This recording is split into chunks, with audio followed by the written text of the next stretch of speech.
ഗുരുവേ, ആരും വിടുവിക്കാത്തടത്ത് നീയല്ലേ എന്നെ വിടുവിച്ചത്, ആരും വരാത്തടത്ത് നീ എന്നല്ലേ വരുത്തിയത്. ആമേൻ. ആരും എന്നെ ഉടുപ്പിക്കാത്തടത്ത് നീയല്ലേ എന്നെ ഉടുപ്പിച്ചത്, ആരും സംസാരിക്കാത്തടത്ത് നീയല്ലേ എന്നെ ചേർത്ത് പിടിച്ചത്. എനിക്ക് നിന്നെ വിട്ട് പിരിയാൻ വയ്യ, എനിക്ക് നിന്റെ കൂടെ തന്നെ ഇരിക്കണമെന്ന് പറഞ്ഞു. അല്ലാതെ ദൂരത്ത് നിന്നിട്ട് ഇല്ല ഇല്ല എന്ന് പറയുന്നതല്ല. ദൈവത്തോട് അടുത്തു ചെല്ല്. യോഹന്നാൻ ക്രൂശിന്റെ അടുക്കൽ ചെന്നപ്പോൾ അവനൊരു ശബ്ദം കേൾക്കാനിടയായി, നിവർത്തിയായി എന്ന്.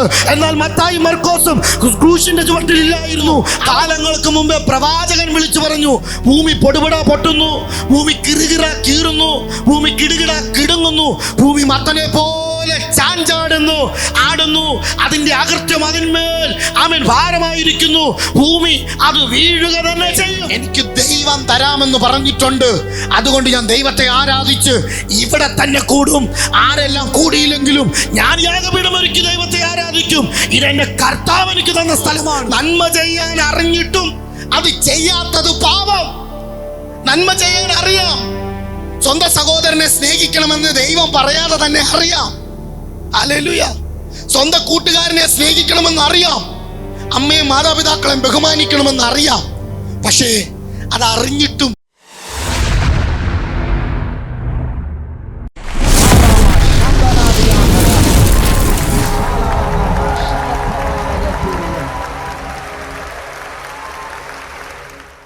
ഞങ്ങളുടെ ജീവിതത്തിൽ ആഹാരമില്ലാത്ത നിമിഷങ്ങളുണ്ടായിരുന്നു. ഞങ്ങളുടെ ജീവിതത്തിൽ ആരും നോക്കുവാനോ പഠിപ്പിക്കുവാനോ സഹായിക്കുവാനോ ഇല്ലാത്ത സാഹചര്യങ്ങളുണ്ടായിരുന്നു. ഞങ്ങളുടെ ജീവിതത്തിൽ വസ്ത്രങ്ങളില്ലാത്ത നിമിഷങ്ങളുണ്ടായിരുന്നു. ഞങ്ങളുടെ ജീവിതത്തിൽ ഉറക്കങ്ങളില്ലാത്ത രാത്രികളുണ്ടായിരുന്നു. എന്തിനേറെ പറയണം, 24 മണിക്കൂറും ഞങ്ങൾ കുഞ്ഞു പ്രായം മുതൽ ദൈവനാമത്തിന് വേണ്ടി പ്രസംഗിക്കുവാനോ പാടുവാനോ അല്ല, ഞങ്ങൾ ദൈവ ശുശ്രൂഷയ്ക്ക് വേണ്ട കാര്യങ്ങൾ ചെയ്യുവാൻ പിന്നിൽ നിന്ന് പ്രവർത്തിക്കുന്നവരായിരുന്നു. ഹല്ലേലൂയ. എല്ലാവരും ഒരുങ്ങി വരുമ്പോൾ സ്റ്റേജുണ്ട്, കസേരയുണ്ട്, സ്തോത്രം, മൈക്കുണ്ട്, ഗായകരുണ്ട്, അവർക്ക് വേണ്ട കീബോർഡുണ്ട്, അവർക്ക് വേണ്ട യാത്രാ സൗകര്യങ്ങളുണ്ട്, ഫ്ലെക്സുകളുണ്ട്, പോസ്റ്ററുകളുണ്ട്, എല്ലാം നിങ്ങൾ കാണുന്നുണ്ട്. പക്ഷെ അതിൻ്റെ പിന്നിൽ രാത്രിയുടെ യാമങ്ങളിൽ ഉറങ്ങാതെ പഴിയും നിന്നയും പരിഹാസവും കേട്ട് ഭക്ഷണമില്ലാതെ പ്രവർത്തിച്ച ഒരു ചെറിയ ബാല്യം ഞങ്ങൾക്കുണ്ടായിരുന്നു. ഹല്ലേലൂയ. ആ ബാല്യത്തിൽ ഞങ്ങൾ അറിഞ്ഞില്ല ദൈവം തരാനിരിക്കുന്ന നന്മയുടെ ശക്തി. ഹല്ലേലൂയ. അന്ന് ഞങ്ങൾ പിന്നണിയിൽ പ്രവർത്തിച്ചെങ്കിൽ ഇന്ന് ദൈവം ഞങ്ങളെ മുന്നണിയിൽ കൊണ്ടുവന്ന് നിർത്തിയിട്ട് നിങ്ങളോട് പറയിപ്പിക്കുകയാണ്, നിങ്ങളെ ആരെങ്കിലും മാറ്റി നിർത്തിയിട്ടുണ്ടെങ്കിൽ, നിങ്ങൾ ദൈവനാമത്തിന് വേണ്ടി എന്തെങ്കിലും കഷ്ടം സഹിച്ചിട്ടുണ്ടെങ്കിൽ, 1 രൂപ കൊടുത്തിട്ടുണ്ടെങ്കിൽ, വേല ചെയ്തിട്ടുണ്ടെങ്കിൽ, ഒരു വ്യക്തിയോട് യേശുവിൻ്റെ നാമം പറഞ്ഞിട്ടുണ്ടെങ്കിൽ, നിങ്ങളെ മുൻനിരയിൽ നിർത്തി ജീവകിരീടം തന്ന് നിങ്ങളെ ബലപ്പെടുത്തി മഹത്വപ്പെടുത്തുന്ന ഒരു സർവശക്തനായ ദൈവത്തെയാണ് നാം ആരാധിക്കുന്നത്. 2 or 3 പേർ ചേർന്ന് ഒരു കാട്ടിൽ ചെന്ന് ഒരു മരക്കടി കഷ്ണം വെട്ടിയെടുത്ത് പൊന്നും വെള്ളിയും തീർത്ത് 4 ചുമരിനകത്ത് വെച്ച് പട്ടും പുടവയും പൊന്നും തിരിയും കത്തിച്ച് ആരാധിക്കുന്ന ഒരു ദൈവത്തെ അല്ല നാം ആരാധിക്കുന്നത്. അവയ്ക്ക് കണ്ണുണ്ട്, കാണുന്നില്ല, അവയ്ക്ക് ചെവിയുണ്ട്, കേൾക്കുന്നില്ല, അവയ്ക്ക് ബാക്കിയുള്ള കാര്യങ്ങളെല്ലാം ഉണ്ട്, പ്രവർത്തിക്കുന്നില്ല. പക്ഷെ നാം ആരാധിക്കുന്ന ദൈവം സ്വർഗത്തിനും ഭൂമിക്കും നാഥനാകയാൽ സ്വർഗം തൻ്റെ സിംഹാസനവും ഭൂമി തൻ്റെ പാദപീഠവുമാക്കി തൻ്റെ മക്കൾക്ക് വേണ്ടി ഏതു സമയവും എപ്പോഴും തുറന്ന കണ്ണുകളോടെ തുറന്ന ചെവികളോടെ പ്രവർത്തിക്കുന്ന ഭുജകരത്തോടെ ഈ നിമിഷം ഇവിടെ കടന്നു വന്നിട്ടുണ്ടെങ്കിൽ അവൻ നമ്മെ തിരഞ്ഞെടുത്ത് ഇവിടെ ആക്കിയതാണ്. എന്നെ ഇവിടെ തിരഞ്ഞെടുത്ത് കൊണ്ടുവന്നതാണ്, നിങ്ങളെ ഇവിടെ തിരഞ്ഞെടുത്ത് കൊണ്ടുവന്നതാണ്.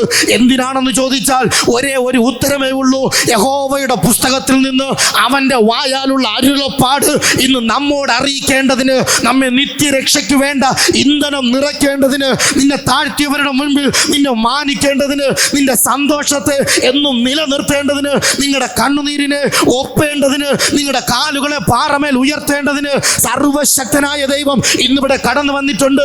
ആ ദൈവത്തെ ഹൃദയം കൊണ്ട് ആരാധിക്കാൻ നിങ്ങൾ തയ്യാറാണെങ്കിൽ ആരോടും പറയാതെ ഒളിച്ചു വെച്ചിരിക്കുന്ന നിന്റെ ശരീരത്തിലെ രോഗങ്ങൾ, ആരോടും പറയാതെ ഹൃദയത്തിനകത്ത് ഒളിപ്പിച്ചു വെച്ചിരിക്കുന്ന നിന്റെ ഹൃദയ വേദനകളെ, നിന്റെ വിഷമങ്ങളെ എൻ്റെ കർത്താവ് ഇന്ന് മാറ്റുക തന്നെ ചെയ്യും. അത് വിശ്വസിക്കുന്നവർക്ക് ഉറക്കെ ഹല്ലേലൂയ പറയാം. അവൻ പ്രവർത്തിക്കുന്ന ദൈവം തന്നെയാണ്.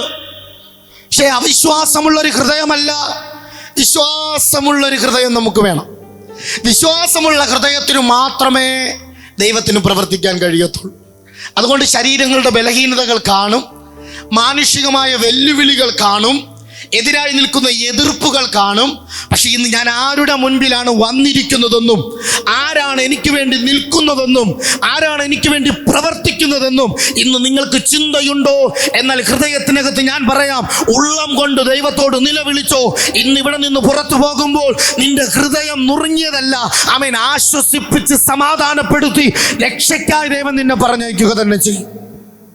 ഹല്ലേലൂയ. അതുകൊണ്ട് നാം, ആമേൻ, ദൈവത്തെ തിരഞ്ഞെടുത്തതല്ല, ദൈവം നമ്മെ തിരഞ്ഞെടുത്തതാ. അതെത്ര പേർ വിശ്വസിക്കുന്നുണ്ട്? ഹല്ലേലൂയ. ദൈവം എന്നെ തിരഞ്ഞെടുത്തതാ. ആമേൻ. അനേകം തിരഞ്ഞെടുപ്പുകൾ ഉണ്ടായിരിക്കും. വചനത്തിൽ അനേക തിരഞ്ഞെടുപ്പുകൾ കാണുന്നുണ്ട്.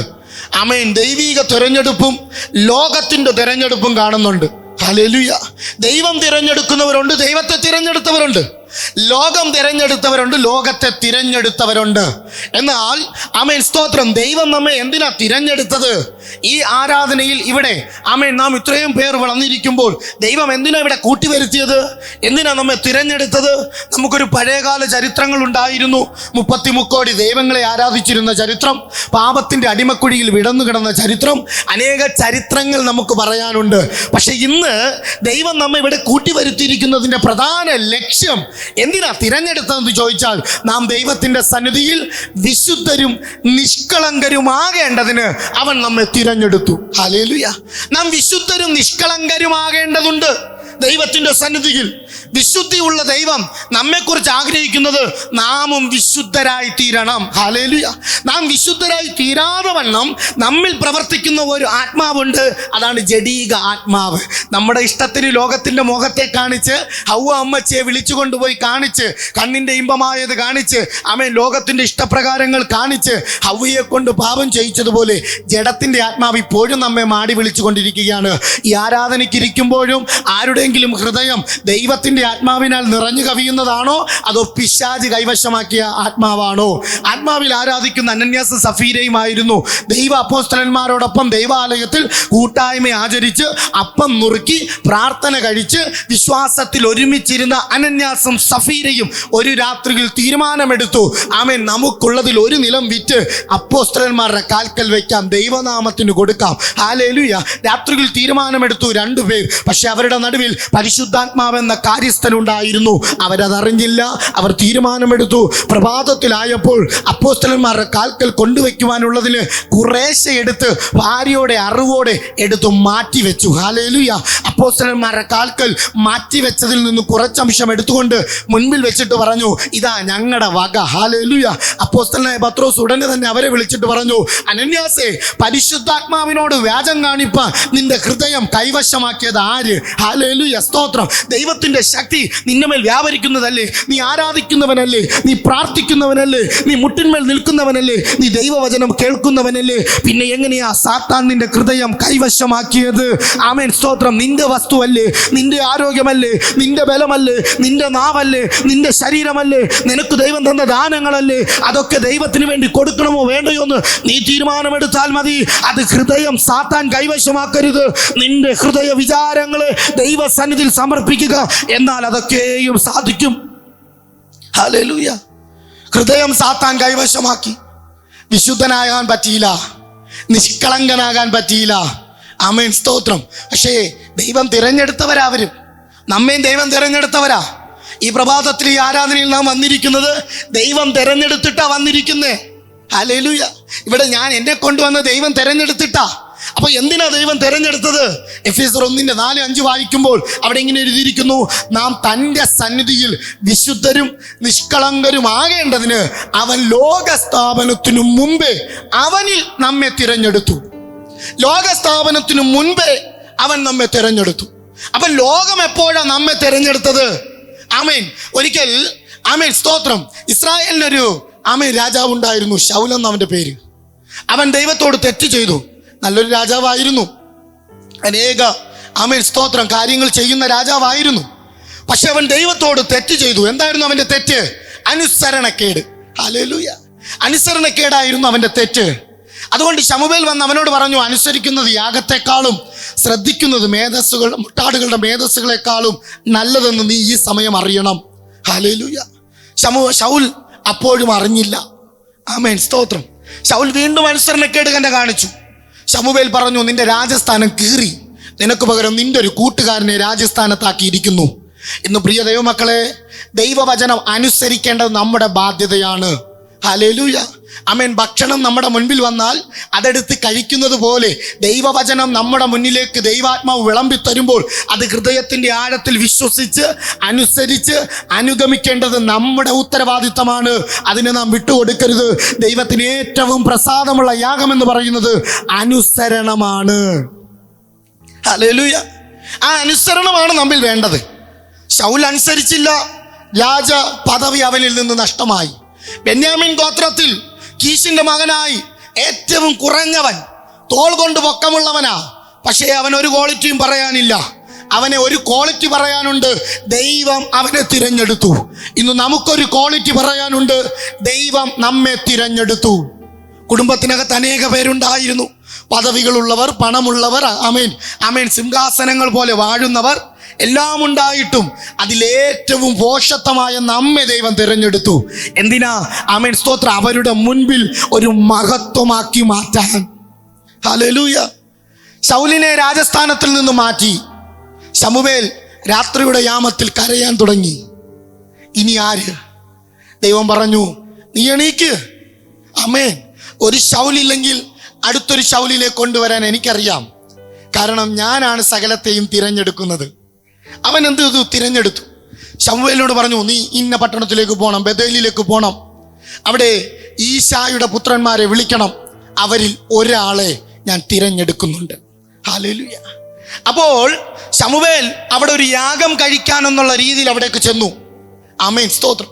അവിടെ ചെന്നപ്പോൾ അവിടുത്തെ പ്രവാചകന്മാരെല്ലാം മുട്ടുകൊണ്ട് വിറച്ച് ശമൂവേലിനോട് ചോദിച്ചു, പ്രവാചകനെ, യജമാനനെ, പുരോഹിതനെ, അങ്ങ് വന്നതിന്റെ കാരണം എന്താ? ആമേൻ, ഞാനിവിടെ ഒരു യാഗം കഴിക്കാൻ വന്നതാ. അപ്പോൾ ആമേൻ, ഒരു ദേശത്തിൽ വലിയൊരു പ്രവാചകൻ വരുമ്പോൾ എന്തായിരിക്കും?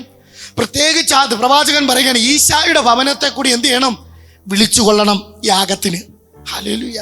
ഈശായുടെ ഭവനം ആ ദേശത്തിൽ പൊങ്ങി എന്ന് വേണം പറയാൻ. അവൻ എല്ലാ മക്കളെയും വിളിച്ചു. ആമേൻ. 8 പുത്രന്മാരുണ്ട്, അതിൽ 7 പേരെ വിളിച്ചു. 7 പേർ നല്ല പദവിയിൽ ഇരിക്കുന്നവരാ. അവരെയൊക്കെ വിളിച്ചിട്ട് പറഞ്ഞു, ഒരുങ്ങി വരണം, ഇന്ന് നമ്മുടെ കൂടെ വലിയ പ്രവാചകൻ, ആമേൻ, ശമൂവേൽ പ്രവാചകൻ യാഗം കഴിക്കാൻ വരുന്നു. ആമേൻ. വീട്ടിൽ വലിയ ഉത്സവം. എല്ലാവരും നല്ല വസ്ത്രങ്ങൾ അണിഞ്ഞ്, നല്ല സുഗന്ധ പശകളൊക്കെ തേച്ച്, നല്ല അലങ്കാരമൊക്കെ ചെയ്ത്, നല്ല ഭക്ഷണമൊക്കെ ഒരുക്കി വലിയ ഉത്സവം അവിടെ നടക്കാൻ പോവുക, യാഗം. ആമേൻ. അങ്ങനെ ഇരിക്കവേ ശമൂവേലിനെ ദൈവം അയച്ചതിന്റെ ഉദ്ദേശം ശമൂവേലിന് അറിയാം.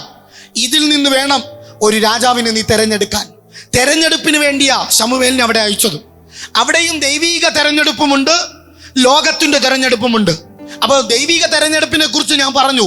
ലോക സ്ഥാപനത്തിനു മുൻപേ അവന്റെ മുൻപിൽ നാം വിശുദ്ധരും നിഷ്കളങ്കരും ആകേണ്ടതിന് അവൻ നമ്മെ തെരഞ്ഞെടുത്തു. അപ്പൊ ഇവിടെ ലോക തെരഞ്ഞെടുപ്പ് എങ്ങനെയെന്നാണ് പറയാൻ ആഗ്രഹിക്കുന്നത്. ശമൂവേൽ അവിടെ ചെന്നു. ശമൂവേൽ നോക്കിയപ്പോൾ ഈശായുണ്ട്, ഈശായുടെ മക്കളിലുള്ള സകലരുമുണ്ട്. ഏലിയാവിനെ കണ്ടപ്പോൾ, ഏലിയാവിനെ ശമൂവേൽ കണ്ടപ്പോൾ അവന്റെ കണ്ണിന് ഇമ്പമായി തോന്നി. അവൻ പറഞ്ഞു, ഇതാ ദൈവം തെരഞ്ഞെടുത്ത അഭിഷിക്തൻ എന്ന് പറഞ്ഞു. ഹല്ലേലൂയ. 1 ശമൂവേൽ എഴുതിയ പുസ്തകം 16-ാം അധ്യായം 6-7 വാക്യം വായിക്കുമ്പോൾ ആമേൻ, ഏലിയാവ് വരുന്നത് കണ്ടിട്ട് ശമൂവേൽ പറയുക, ഇതാ യഹോവയുടെ മുമ്പാകെ അഭിഷിക്തൻ എന്ന് പറഞ്ഞു. അപ്പോൾ ഉടനെ തന്നെ സ്വർഗത്തിൽ നിന്നൊരു ശബ്ദം, ശമൂവേലേ, ശമൂവേലേ, നിന്നെ ഞാൻ അയച്ചത്, നീ തെരഞ്ഞെടുക്കേണ്ടത് ഞാൻ പറയുന്നവരെയാ. ഹല്ലേലൂയ. ലോകത്തിന്റെ തെരഞ്ഞെടുപ്പ് ഏലിയാവിനെ കണ്ടപ്പോൾ നല്ല ശക്തിയുണ്ട്, നല്ല പൊക്കമുണ്ട്, നല്ല നിറമുണ്ട്, നല്ല വണ്ണമുണ്ട്, ഏറ്റവും മൂത്തവനാ, എല്ലാ ക്വാളിറ്റിയും അവനുണ്ട്, അവനെയാ തെരഞ്ഞെടുക്കേണ്ടതെന്ന് ലോകത്തിന്റെ കണ്ണിൽ നിന്ന് നോക്കിയപ്പോൾ ശമൂവേലിന് തോന്നി. പക്ഷെ ദൈവം അവനെ വിളിച്ചിട്ട് പറഞ്ഞു, ലോകത്തിന്റെ കണ്ണല്ല ഈ തെരഞ്ഞെടുപ്പിന് ആവശ്യം, എൻ്റെ കണ്ണാണ് നിന്റെ മേൽ പ്രവർത്തിക്കേണ്ടത്. എൻ്റെ കണ്ണ് നിന്റെ മേൽ പ്രവർത്തിക്കുമ്പോൾ നീ എങ്ങനെയാ തിരഞ്ഞെടുക്കേണ്ടത്? അവൻ്റെ പൊക്കമോ, ആമേൻ, അവന്റെ മുഖമോ, അവന്റെ സൗന്ദര്യമോ, അവന്റെ ആരോഗ്യമോ നോക്കരുത്. അവന്റെ ഹൃദയ വിചാരങ്ങളെ അറിഞ്ഞ് ഞാൻ തിരഞ്ഞെടുത്ത് നിന്റെ കയ്യിൽ തരും, അവനെ രാജാവാക്കിയാൽ മതി. ഇന്ന് ആരാധിക്കുന്നുണ്ട്, പ്രാർത്ഥിക്കുന്നുണ്ട്, കൂടി വരുന്നുണ്ട്, ദൈവത്തെ സ്തുതിക്കുന്നുണ്ട്. പക്ഷെ ഹൃദയത്തിന്റെ ആഴത്തിനകത്ത് ദൈവിക തെരഞ്ഞെടുപ്പ് പ്രാപിച്ച എത്ര മക്കൾ ഇവിടെ ഇരിപ്പുണ്ട്. അവരുടെ പ്രാർത്ഥനയും അവരുടെ ആരാധനയും അവരുടെ പ്രവർത്തനങ്ങളും മാത്രമേ സ്വർഗത്തിലെ ദൈവം പ്രസാദിക്കത്തുള്ളൂ. എന്തെങ്കിലും കാണിച്ചു കാണിച്ചുകൂട്ടലല്ല ദൈവത്തോടുള്ള ആരാധന.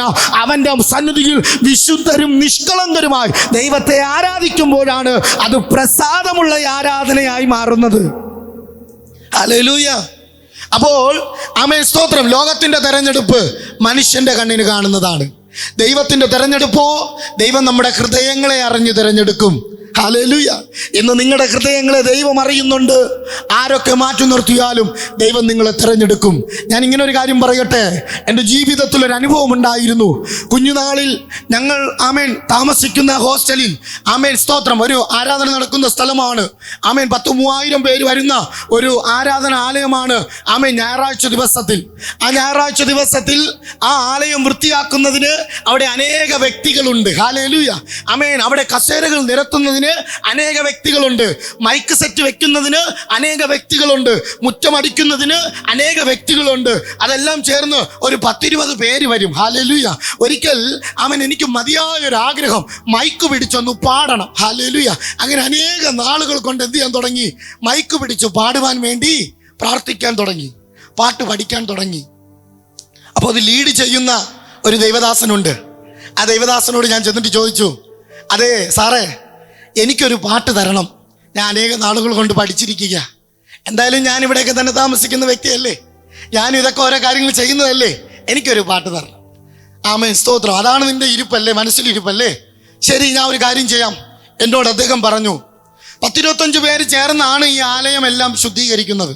നീ എന്ത് ചെയ്യുക, നാളത്തെ ആരാധനയ്ക്ക് വേണ്ടി നീ എന്ത് ചെയ്യുക, ഇതെല്ലാം ചെയ്താൽ നിനക്ക് നാളെ ഞാനൊരു പാട്ട് തരാം. ഹല്ലേലൂയ. ആമേൻ. അങ്ങനെ സാധാരണ രീതിയിൽ എല്ലാവരും 4 മണിക്ക് വന്നിട്ടാണ് കാര്യങ്ങളൊക്കെ ഒതുക്കാറ്. രാവിലെ ഞാൻ 10 മണിക്കേ തുടങ്ങി. ആമേൻ. ആദ്യം വലയൊക്കെ അടിച്ച്, അന്ന് ചാണകം മെഴുകിയ തറയാണ്, ഷീറ്റ് കൊണ്ട് മറച്ച മതിലാണ്. ആമേൻ. പുൽപ്പുറ്റൊക്കെ ഉണ്ട്, സൗണ്ടൊക്കെ വെക്കണം, മുറ്റമൊക്കെ തൂക്കണം, വാഹനങ്ങൾ വരുന്നിടത്ത് വൃത്തിയാക്കിയിടണം എന്നൊക്കെ വിചാരിച്ച് 10 മണിക്ക് തുടങ്ങി. ഹല്ലേലൂയ. കൃത്യം 4 മണിയായപ്പോൾ സകലതും തീർന്നു. എല്ലാം ശരിയാക്കിയിട്ട് 8 മണിക്കാണ് ആരാധന. 8:30 തൊട്ട് 9:30 വരെയാണ് പാട്ടുപാടി ആരാധിക്കുന്നത്. അതിൻ്റെ ഇടയിൽ ഒരു പാട്ട് വേണം. ആമേൻ, സ്തോത്രം എന്നാണ് എൻ്റെ ഹൃദയ വിചാരം. അപ്പോൾ 4 മണിക്ക് തീർന്ന ഞാൻ ഇനി പോയി കിടന്നു കഴിഞ്ഞാൽ 8 മണിക്ക് ചിലപ്പോൾ എഴുന്നേൽക്കാൻ പ്രയാസമാണ്. ജോലി ചെയ്തതിൻ്റെ ക്ഷീണമുണ്ട്. നല്ല രീതിയിൽ പൊടിയൊക്കെ വൃത്തിയാക്കി വേണം ചെയ്യാൻ. ഇല്ല, ഈ സാറ് വന്ന് കണ്ടിട്ട് കൊള്ളത്തില്ല എന്ന് പറഞ്ഞ അന്നത്തെ പാട്ടും പോയി, കഷ്ടപ്പെട്ടതും പോയി. അതുകൊണ്ട് എല്ലാം തൂത്തു തുടച്ച് വൃത്തിയാക്കിയാണ് ചെയ്തത്. ആമേൻ, സ്തോത്രം. അങ്ങനെ ഇരിക്കവേ നേരെ ഞങ്ങളുടെ ചർച്ചിൻ്റെ കുറേ താഴെ ഒരു പൊട്ട കുളമുണ്ട്. നല്ല വെള്ളമാണ്, കുളമാണ്. ആമേൻ, സ്തോത്രം. അവിടെ ചെന്ന് 4 മണി തൊട്ട് 7:30 വരെ എന്ത് ചെയ്യാൻ തുടങ്ങി? ഈ പാട്ട് തന്നെ പാടാൻ തുടങ്ങി. ഹല്ലേലൂയ. ആരുമില്ല, ഒറ്റയ്ക്ക് തന്നെ അങ്ങ് പാടാൻ തുടങ്ങി. പാടി കൃത്യം 8 മണിക്ക് ഞാൻ ആലയത്തിൽ പ്രസൻ്റായി. ആ ദേവദാസനോട് പറഞ്ഞു, എൻ്റെ പാട്ട് എപ്പോഴാ? തരാം, ഇരിക്ക്. 8:10 8:20 8:25 8:30 8:40 8:50 9:10 9:25. ആ സമയമായപ്പോൾ എൻ്റെ ഹൃദയത്തിലൊരു തിടുക്കം, കണ്ണുനീര് വരാൻ തുടങ്ങി. ഞാൻ എൻ്റെ വേദനയോടെ പ്രയാസപ്പെടാൻ തുടങ്ങി. ആമേൻ. ഞാൻ വൃത്തിയാക്കിയ സ്ഥലങ്ങളൊക്കെ നോക്കി, എവിടെയെങ്കിലും എന്തെങ്കിലും പ്രശ്നമുള്ളത് കൊണ്ടാണോ എനിക്ക് തരാത്തതെന്ന് വിചാരിച്ചു. പക്ഷേ 9:25 ആയപ്പോൾ എന്നോട് പറഞ്ഞു, ഒരു പാട്ട് പാടിക്കോളാൻ പറഞ്ഞു. ഞാൻ വേഗത്തിൽ ചെന്ന് മൈക്കെടുത്ത്, കീബോർഡൊന്നും വിട്ടില്ലേലും കുഴപ്പമില്ല, ഞാൻ എത്ര നല്ലവൻ, എന്നെ യേശു നായകൻ, ഏതു നേരത്തും നടത്തിടുന്ന ദൈവം എന്ന് പറഞ്ഞ് നായകൻ എന്ന് പറഞ്ഞതും മൈക്ക് ഓഫായി. ഹല്ലേലൂയ. എൻ്റെ വായ് തുറന്നിരിക്കുന്നത് സകലരും കണ്ടു. ആമേൻ. ഞാൻ തിരിഞ്ഞു നോക്കി. ആ സാറ് പറഞ്ഞു, പോരെ, സമയമായി. 9:28 ആയപ്പോൾ സമയമായി. ഞാൻ നേരെ മൈക്കും വെച്ചിട്ട് ഏറ്റവും പുറങ്ങി ചെന്നിരുന്ന് കരയാൻ തുടങ്ങി. ഇന്നലെ രാത്രി മുതലുള്ള എൻ്റെ അധ്വാനത്വം ആമേൻ അവരാരും മനസ്സിലാക്കിയില്ലല്ലോ. അന്ന് ദൈവദാസൻ പ്രസംഗിക്കാൻ കയറി. പ്രസംഗിക്കുമ്പോഴും എൻ്റെ ഹൃദയത്തിനകത്ത് വിചാരമായിരുന്നു, ഞാൻ തൂത്തു തുടച്ച പുൽപ്പുറ്റിൽ നിന്നുകൊണ്ട് ദൈവദാസൻ പ്രസംഗിക്കുന്നത്. ആമേൻ. എൻ്റെ ഹൃദയം ദൈവം കാണും. അന്ന് ആ ദൈവദാസൻ എടുത്തൊരു വചനമുണ്ട്, ആമേൻ. 1 ശമൂവേൽ 16:16. ഹല്ലേലൂയ. നീ അവൻ്റെ പൊക്കമോ നിറമോ സൗന്ദര്യമോ ഒന്നും നോക്കരുത്, ഹൃദയ വിചാരത്തെ നോക്കി അവനെ തിരഞ്ഞെടുക്കണമെന്ന്.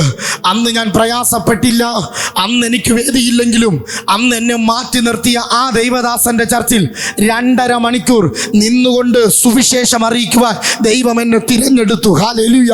ആരെല്ലാം നിന്നെ മാറ്റിയാലും മാനുഷിക തിരഞ്ഞെടുപ്പല്ല അവൻ ഇവിടെ വില കൽപ്പിക്കുന്നത്. ദൈവം നിന്നെ തിരഞ്ഞെടുക്കുന്നുണ്ട്. കുടുംബത്തിൽ നിന്ന് നിന്നെ മാറ്റട്ടെ, ആമേൻ, വ്യക്തി ജീവിതത്തിൽ നിന്ന് നിന്നെ മാറ്റട്ടെ, കൂട്ടുകാർ നിന്നെ മാറ്റട്ടെ, അപ്പനും മാതാപിതാക്കളും നിന്നെ ഉപേക്ഷിക്കട്ടെ, ജോലി സ്ഥലത്തു നിന്ന് നിന്നെ മാറ്റട്ടെ, മരുമകൾ നിന്നെ മാറ്റട്ടെ, അമ്മായിയമ്മ നിന്നെ മാറ്റട്ടെ, സഭാ ദേവദാസൻ നിന്നെ മാറ്റട്ടെ. ആരെല്ലാം മാറ്റിയാലും നിന്നെ മാറ്റാതെ നിത്യസമയത്ത് തിരഞ്ഞെടുക്കുന്ന ഒരു ദൈവശക്തി ഇന്ന് നിന്റെ മേൽ വ്യാപരിക്കുന്നുണ്ട്. ഹല്ലേലൂയ. ദൈവം നിന്നെ തിരഞ്ഞെടുക്കും. ഹല്ലേലൂയ. കെട്ടപ്പെട്ട കഴുതയാണ് യെരുശലേമിലേക്ക് പോകാൻ യേശു തിരഞ്ഞെടുത്തത്. അങ്ങനെയെങ്കിൽ ഇന്ന് സമർപ്പിക്ക്. ഞാൻ കെട്ടപ്പെട്ട ഒരു കഴുതയായിരുന്നു, എല്ലാവരുടെ ഭാരം ചുമക്കുന്നവനായിരുന്നു. പക്ഷെ സകല ലോകത്തിന്റെ ഭാരങ്ങളെയും ഞാൻ ഇന്ന് ഇറക്കി വെക്കുകയാണ്. എന്തിന്? എന്റെ യേശു എന്റെ പുറത്ത് കയറാൻ. ഹല്ലേലൂയ. യേശു മതി, ആ സ്നേഹം മതി. അവൻ എന്റെ പുറത്ത് കയറിയാൽ മതി. അവൻ കയറിയാൽ എനിക്ക് യെരുശലേമിനകത്തും കയറി ചെല്ലാം. അവൻ എൻ്റെ പുറത്തുണ്ടെങ്കിൽ, അവനാണ് എൻ്റെ പുറത്തെങ്കിൽ എനിക്ക് സ്വർഗരാജ്യത്തിനകത്ത് കയറി ചെല്ലാനിടയായി തീരും. അപ്പോൾ ദൈവിക തിരഞ്ഞെടുപ്പ്, ആമേൻ, ദൈവം തിരഞ്ഞെടുക്കുന്നതാണ്. ലോകത്തിൻ്റെ തിരഞ്ഞെടുപ്പ് നമ്മെ നോക്കി തിരഞ്ഞെടുക്കുന്നതാണ്. ദൈവിക തിരഞ്ഞെടുപ്പിൻ്റെ യഥാർത്ഥ വശം അനേക കാര്യങ്ങൾ തെരഞ്ഞെടുപ്പിലൂടെ പറയാനുണ്ട്. ആമേൻ. ദൈവം ആമേൻ മോശയെ തിരഞ്ഞെടുത്തു. ദൈവം ആമേൻ സ്തോത്രം നോഹയെ തിരഞ്ഞെടുത്തു. ദൈവം ദാനിയേലിനെ തിരഞ്ഞെടുത്തു. ദൈവം യിരെമ്യാവിനെ തിരഞ്ഞെടുത്തു. ദൈവം 12 ശിഷ്യന്മാരെ തിരഞ്ഞെടുത്തു. ആമേൻ. ദൈവം ക്രിസ്തീയ സഭയ്ക്കെതിരായി നിന്ന പൗലോസിനെ തിരഞ്ഞെടുത്തു. ആമേൻ സ്തോത്രം. അനേക തിരഞ്ഞെടുപ്പുകൾ ഈ ആമേൻ വേദപുസ്തകത്തിൽ നമുക്ക് കാണാൻ കഴിയും. എന്നാൽ ഇന്നിവിടെ വന്നിരിക്കുന്നവർക്ക് ചില ദൈവിക തെരഞ്ഞെടുപ്പുകളെ നിങ്ങൾക്ക് ദൈവം ആലോചന തരികയാണ്. നിങ്ങളത് വിശ്വസിപ്പാൻ തയ്യാറാണെങ്കിൽ ഇന്ന് നിങ്ങളുടെ ജീവിതത്തിനകത്ത് ഒരു മാറ്റത്തിന്റെ തുടക്കമായി മാറും. ഹല്ലേലൂയ. മാറ്റി നിർത്തിയവരുടെ മുൻപിൽ ദൈവം നിങ്ങളെ തിരഞ്ഞെടുത്ത് അയക്കുന്ന ദിവസമാണ് ഇന്നത്തെ ദിവസം. ഹല്ലേലൂയ. അതുകൊണ്ട് ഉൽപ്പത്തി പുസ്തകം 12-ാം അധ്യായം അതിൻ്റെ 1 മുതൽ 4 വരെയുള്ള വാക്യങ്ങൾ വായിക്കാം. ഉൽപ്പത്തി പുസ്തകം 12-ാം അധ്യായം അതിൻ്റെ 1 മുതൽ 4 വരെയുള്ള വാക്യങ്ങൾ വായിക്കാം. മതി, അത് മതി. ഹല്ലേലൂയ. ദൈവം അബ്രഹാമിനെ തിരഞ്ഞെടുക്കുന്നതാണ് നാം കാണാൻ കഴിയുന്നത്. ദൈവം അബ്രഹാമിനെ വിളിച്ചു, ദൈവ ശബ്ദം കേട്ടു, ആ അബ്രഹാമിന് വാഗ്ദത്തങ്ങളൊക്കെ കൊടുത്തു. അപ്പോൾ അബ്രഹാമിനെ ദൈവം തിരഞ്ഞെടുത്തു. അതാണ് അവിടെ കാണുന്നത്. എന്തിനു തിരഞ്ഞെടുത്തു എന്നാണ് അടുത്ത ചോദ്യം. അവിടെ ഉത്തരം ഇങ്ങനെ പറയുന്നു: യഹോവ തന്നോട് കൽപ്പിച്ചതുപോലെ പുറപ്പെടാൻ ദൈവം തിരഞ്ഞെടുത്തു. ഇന്ന് നമ്മെ എന്തിനു ദൈവം തിരഞ്ഞെടുത്തു? ദൈവത്തിൻ്റെ വാക്ക് കേട്ട് അനുസരിച്ച് അവൻ്റെ വഴികളിൽ നടന്ന് അവൻ്റെ ആലോചന പ്രകാരം നടക്കാൻ ദൈവം നമ്മെ തിരഞ്ഞെടുത്തു. ദൈവം തിരഞ്ഞെടുത്തിട്ടുണ്ടെങ്കിൽ ദൈവത്തിന് നമ്മുടെ മേൽ ഒരു പദ്ധതി ഉണ്ട്. ഹല്ലേലൂയ. ഗദരദേശത്ത് ആരുമില്ലാതെ കല്ലറകളിൽ പാർത്തിരുന്ന ഒരുവനെ തേടി യേശു പോയപ്പോൾ ശിഷ്യന്മാരെല്ലാം പറഞ്ഞു, വേണ്ട, അവൻ കല്ലെറിയും, വേണ്ട, അവൻ ആക്രമിക്കും, അവിടെ ആരും പോകാറില്ല, അവരുടെ അടുത്ത് ആരും മിണ്ടാറില്ല, അവൻ്റെ ശരീരത്തിൽ തുണിയില്ല, അവൻ നഗ്നനാണ്, അവൻ്റെ അപ്പനും അമ്മയ്ക്കും അവർ വേണ്ട, ആരും പോകണ്ട, യേശുവേ അങ്ങ് പോകണ്ട. ഇന്ന് നമ്മെ നോക്കിയിട്ടും പലരും പറഞ്ഞു, അവൻ രക്ഷപ്പെടത്തില്ല, അവൻ ആമേൻ ആമേൻ ആമേൻ അവനെ സഹായിക്കാൻ പോകണ്ട, അവനെ സഹായിച്ചാൽ അത് മുങ്ങുന്ന കപ്പലാണ്, നീയും കൂടി മുങ്ങത്തേ ഉള്ളൂ, അവനെ കൊള്ളത്തില്ല, അവനോട് സംസാരിക്കാൻ ശരിയാകത്തില്ല എന്ന് പറഞ്ഞു പലരും നമ്മെ രക്ഷപ്പെടുത്താൻ വന്നവരെ മാറ്റി നിർത്തിയപ്പോൾ യേശു മാതൃക കാണിച്ചു തരിക. യേശു അവരുടെ ഒന്നും വാക്ക് കേട്ടില്ല. അവൻ ഗദരദേശത്ത് ചെന്നു, യേശുവിനെ എറിയുവാൻ അവൻ കല്ലെടുത്തു. ആ കല്ലെടുത്ത് അവനെ നോക്കി. യേശു നോക്കിയപ്പോൾ അവൻ പറഞ്ഞൊരു വാക്കുണ്ട്, ഞങ്ങൾ ദണ്ഡിപ്പാൻ ഇത്ര വേഗത്തിൽ വന്നത് എന്തിന്, സമയത്തിനു മുൻപേ ഞങ്ങൾ ദണ്ഡിപ്പാൻ വന്നത് എന്തിന് എന്ന് ചോദിച്ചു. യേശുവിന് മനസ്സിലായി ആ പുരുഷനല്ല അത് പറഞ്ഞത്, അതിനകത്തൊരു 6000-ഓളം ലഗിയോൻ ബാധിച്ച ലഗിയോൻ ആമേൻ എന്ന് പറയുന്ന സാത്താന്റെ പോരാട്ടമുണ്ടായിരുന്നു. യേശു ശാസിച്ചു, അത് പന്നിക്കൂട്ടത്തിന്മേൽ പോയി, അത് അവൻ ചത്തൊടുങ്ങുവാനിടയായി. എന്നാൽ വിടുതൽ പ്രാപിച്ചവൻ യേശുവിന്റെ അടുക്കൽ വന്നിട്ട് ചോദിച്ചൊരു ചോദ്യമുണ്ട്. ഗുരുവേ, ആരും വിടുവിക്കാത്തടത്ത് നീയല്ലേ എന്നെ വിടുവിച്ചത്? ആരും വരാത്തടത്ത് നീ എന്നല്ലേ വരുത്തിയത്? ആമേൻ. ആരും എന്നെ ഉടുപ്പിക്കാത്തടത്ത് നീയല്ലേ എന്നെ ഉടുപ്പിച്ചത്? ആരും സംസാരിക്കാത്തടത്ത് നീയല്ലേ എന്നെ ചേർത്ത് പിടിച്ചത്? എനിക്ക് നിന്നെ വിട്ട് പിരിയാൻ വയ്യ, എനിക്ക് നിന്റെ കൂടെ തന്നെ ഇരിക്കണമെന്ന് പറഞ്ഞു. ഇന്ന് നമ്മുടെ ആഗ്രഹം അതാണോ? കൂടെ തന്നെ ഇരിക്കണമെന്നാണോ? നമ്മെ വിടുവിച്ച ദൈവത്തിന്റെ അടുക്കൽ ഇരിക്കണമെന്നാണോ നമ്മുടെ ആഗ്രഹം? അവൻ നമ്മെ ഇരുത്തു. പക്ഷേ ദക്കപ്പൊലി ആ നാട്ടിലേക്ക് അവനോട് പറഞ്ഞൊരു വാക്കുണ്ട്, നീ എൻ്റെ കൂടെ ഇരിക്കണ്ട, നിനക്ക് ചെയ്തതൊക്കെയും നീ ദക്കപ്പൊലി നാട്ടിൽ ചെന്ന് സുവിശേഷമായി അറിയിക്കണം. കാരണം നിന്നെ പോലെ നീ കല്ലറകളിലാ പാർത്തത്, എന്നാൽ സുന്ദരമെന്ന ഒരു ഭവനത്തിനകത്ത്, നല്ല ഭവനത്തിനകത്ത്, നല്ല വസ്ത്രം ധരിച്ച്, നല്ല ഭക്ഷണം കഴിച്ച് സാത്താന്റെ അടിമത്തത്തിൽ ജീവിക്കുന്ന സാത്താന്മാർ അവിടെയുമുണ്ട്. അവരെ വിടുവിക്കാൻ നീ ചടന്നു ചെല്ലണം. അതിനാ ദൈവം നിന്നെ ആമേൻ അയക്കുന്നതെന്ന് പറഞ്ഞു. ഇന്ന് ദൈവം നമ്മെ തിരഞ്ഞെടുക്കുന്നത് എന്തിനാ? നമ്മെ പോലെ മാന്യതയുള്ളവരെന്ന് പലരും പറഞ്ഞു നടക്കുമ്പോൾ അവരുടെ ഹൃദയത്തിനകത്ത് അനുസരണക്കേടെന്ന പാപം ഇരിപ്പുണ്ട്. ആ പാപത്തെ പുറത്താക്കണമെങ്കിൽ അനുസരിക്കുന്ന ദൈവ പൈതലിനെ ദൈവം അയക്കും. അവൻ ചെന്ന് അനുസരണം പഠിപ്പിക്കും. അവൻ ദൈവവചനം കേൾക്കുമ്പോൾ അവനും നമ്മളെ പോലെ ദൈവമക്കളായി തീരുവാനിടയായി തീരും. അബ്രഹാമിനെ ദൈവം തിരഞ്ഞെടുത്തു. എന്തിനു തിരഞ്ഞെടുത്തു? അനേക ജാതികളും വംശങ്ങളും അനുഗ്രഹിക്കപ്പെടാൻ. ഹല്ലേലൂയ. അബ്രഹാമിനെ ദൈവം തിരഞ്ഞെടുത്തു. അബ്രഹാം എന്ത് ചെയ്തു? അതുപോലെ തന്നെ ചെയ്തു. അവിടെ വചനം എഴുതിയിരിക്കുന്നത് എങ്ങനെയാ? യഹോവ തന്നോട് കൽപ്പിച്ചതുപോലെ പുറപ്പെട്ടു. നോഹയ്ക്ക് ദൈവത്തിന്റെ കൃപ ലഭിച്ചു. നോഹയോട് പെട്ടകം ഉണ്ടാക്കണമെന്ന് പറഞ്ഞു. നോഹ എങ്ങനെ ചെയ്തു? അങ്ങനെ തന്നെ ചെയ്തു. ഹല്ലേലൂയ. അങ്ങനെ തന്നെ ചെയ്യുന്നവരായി മാറണം. യേശു ദക്കപ്പൊലി നാട്ടിലേക്ക് ചെന്നപ്പോൾ അവിടെ സുവിശേഷം കൊണ്ട് നിറഞ്ഞിരിക്കുന്നു. യേശുവിന്റെ വരവിന് മുന്നോടിയായി ദക്കപ്പൊലി നാട്ടിൽ കല്ലറകളിൽ പാർത്തവൻ യേശുവിന് സാക്ഷ്യം പറയാൻ പോയെങ്കിൽ ആരുമില്ലാതെ മരിച്ചു കിടന്ന നമ്മെ ദൈവം തിരഞ്ഞെടുത്തത് യേശു വരുന്നതിന് മുൻപ് ചില കുടുംബത്തിനകത്ത് യേശുവിനെ കുറിച്ച് പരിചയപ്പെടുത്താനാണ്. ഹല്ലേലൂയ. അപ്പൊ ദൈവിക തെരഞ്ഞെടുപ്പിനൊപ്പം ഒരുവൻ കൂടി കയറിക്കൂടി. അവന്റെ പേരാണ് ലോത്ത് എന്ന മനുഷ്യൻ. ലോത്തിന്റെ തെരഞ്ഞെടുപ്പും കാണാം. ഉൽപ്പത്തി 4:4 തന്നെ ഉണ്ട്. അബ്രഹാം പുറപ്പെട്ടു, ലോത്തും അവനോടുകൂടി പുറപ്പെട്ടു എന്ന് കാണാം. ലോത്തിനെ എന്തിനാ ഇടയ്ക്കേറ്റിയത്? ദൈവിക തെരഞ്ഞെടുപ്പും ലോകത്തിന്റെ തെരഞ്ഞെടുപ്പും നമുക്ക് കാണിച്ചു തരാം. കൊരിന്ത്യർക്ക് എഴുതിയ ലേഖനത്തിൽ എന്താ എഴുതിയിരിക്കുന്നത്? ഇത് നിങ്ങൾക്ക് ദൃഷ്ടാന്തമായി പറഞ്ഞു തന്നിരിക്കുന്നു, അറിയിച്ചു തന്നിരിക്കുന്നു. നിങ്ങൾ ഈ വചനങ്ങളെ കണ്ട് എന്ത് തിരഞ്ഞെടുക്കണം, എന്ത് തിരഞ്ഞെടുക്കരുത് എന്ന് പഠിക്കണം. കഴിഞ്ഞ ദിവസത്തിൽ ഒരിടത്ത് പ്രസംഗം കഴിഞ്ഞിറങ്ങിയപ്പോൾ ഒരു വ്യക്തി വന്നിട്ട് എന്നോട് ചോദിച്ചു, ദാവീദിനെ കുറിച്ച് ഇങ്ങനെ പറയണ്ടായിരുന്നു. ഞാൻ പറഞ്ഞു, എങ്ങനെ? ദാവീദ് ദൈവത്തിന്റെ അഭിഷിക്തനാണെന്ന്. എന്താ കാരണം? ദാവീദ് ഊരിയാവെന്ന് പറയുന്ന ഒരുവന്റെ ഭാര്യയെ ആമേൻ മോഹിച്ച് കൊന്നുകളഞ്ഞത് അറിഞ്ഞിട്ടില്ലേ? ആമേൻ, സ്തോത്രം. ദാവീദ് എങ്ങനെ അഭിഷിക്തനാവും? ഞാൻ പറഞ്ഞു, ദാവീദ് ചെയ്ത തെറ്റിനെ ബൈബിൾ മറച്ചു വെച്ചില്ല. പകരം അതിനെ വചനത്തിൽ എഴുതിയിട്ട് അതുപോലെ ആകരുതെന്ന് നമ്മോട് പഠിപ്പിച്ചു തന്നിട്ടേ ഉള്ളൂ. അതാണ് ബൈബിളിന്റെ പ്രത്യേകത. ഹല്ലേലൂയ. അതുകൊണ്ട് വചനം വായിക്കുമ്പോൾ ദൈവിക ആലോചന പ്രകാരം വായിക്കണം. അല്ലാത്ത പക്ഷം നാം സംശയമെന്ന വിത്തുപാകി നാം നശിച്ചു പോകുന്നവരായി മാറും. ഹല്ലേലൂയ. അതുകൊണ്ട് ദൈവിക തെരഞ്ഞെടുപ്പ് കാണിക്കാൻ അബ്രഹാമിനെയും ലോകത്തിന്റെ തെരഞ്ഞെടുപ്പ് കാണിക്കാൻ ലോത്തിനെയും ദൈവം നമ്മുടെ മുൻപിലേക്ക് വെച്ച് തരികയാ. ഹല്ലേലൂയ. നമുക്ക് ഏതും തെരഞ്ഞെടുക്കാം. കാരണം ആദാം ഏദൻ തോട്ടത്തിൽ വെച്ച് നന്മ തിന്മകളെ കുറിച്ചുള്ള അറിവിന്റെ വൃക്ഷത്തിന്റെ ഫലം തിന്നപ്പോൾ അവർക്ക് തിരഞ്ഞെടുക്കുവാനുള്ള സ്വാതന്ത്ര്യം ലഭിച്ചു. ഉൽപ്പത്തി 3:22 പറയുന്നു, ദൈവം പറയുന്നൊരു വാക്കുണ്ട്, ഇവർ നമ്മെ പോലെ ആയി തീർന്നിരിക്കുന്നു. അപ്പൊ ദൈവത്തിന്റെ സ്വഭാവമാണ് എന്ത്? നന്മയും തിന്മയും. അത് ദൈവത്തിന് അറിയാം അതെങ്ങനെ ഉപയോഗിക്കണമെന്ന്. പക്ഷെ ഒന്നും അറിയാത്ത മനുഷ്യൻ ചാടിക്കേറി അത് പറിച്ചെടുത്ത് തിന്നു. ഇന്ന് നന്മ ഏത് തിന്മ ഏതെന്ന് അറിയാത്ത അവസ്ഥയിലേക്ക് പോയി. എന്താണ് പാപം? യാക്കോബ് 4:17 പറയുന്നു, നന്മ ചെയ്യാൻ അറിഞ്ഞിട്ടും അത് ചെയ്യാത്തത് പാപം. നന്മ ചെയ്യാൻ അറിയാം, സ്വന്തം സഹോദരനെ സ്നേഹിക്കണമെന്ന് ദൈവം പറയാതെ തന്നെ അറിയാം. ഹല്ലേലൂയ. സ്വന്തം കൂട്ടുകാരനെ സ്നേഹിക്കണമെന്ന് അറിയാം, അമ്മയും മാതാപിതാക്കളെയും ബഹുമാനിക്കണമെന്ന് അറിയാം. പക്ഷേ അതറിഞ്ഞിട്ടും ഞാൻ ചെയ്യാതിരിക്കുന്നത് പാപം, അതെൻ്റെ ഇഷ്ടമെന്ന് നാം ചിന്തിക്കുന്നു. അതാണ് തെരഞ്ഞെടുപ്പുകൾ. ദൈവം നമുക്ക് നീട്ടി വെച്ച് തന്നിരിക്കുക. ഏത് വേണോ തെരഞ്ഞെടുക്കാം. നീ ഇഷ്ടമായി തെരഞ്ഞെടുത്തോ. വിശാലമായ വഴിയുമുണ്ട്, ഇടുക്കുവാതിലുമുണ്ട്. വിശാലമായ വഴിയിൽ കൂടി 70-80 വയസ്സ് വരെ നീ ഇവിടെ ജീവിച്ചോ. അടുത്ത ദിവസം ന്യായവിധി ദിവസം നീ കരച്ചിലും പല്ലുകടിയും ഉള്ളിടത്ത് ജീവിക്കാം.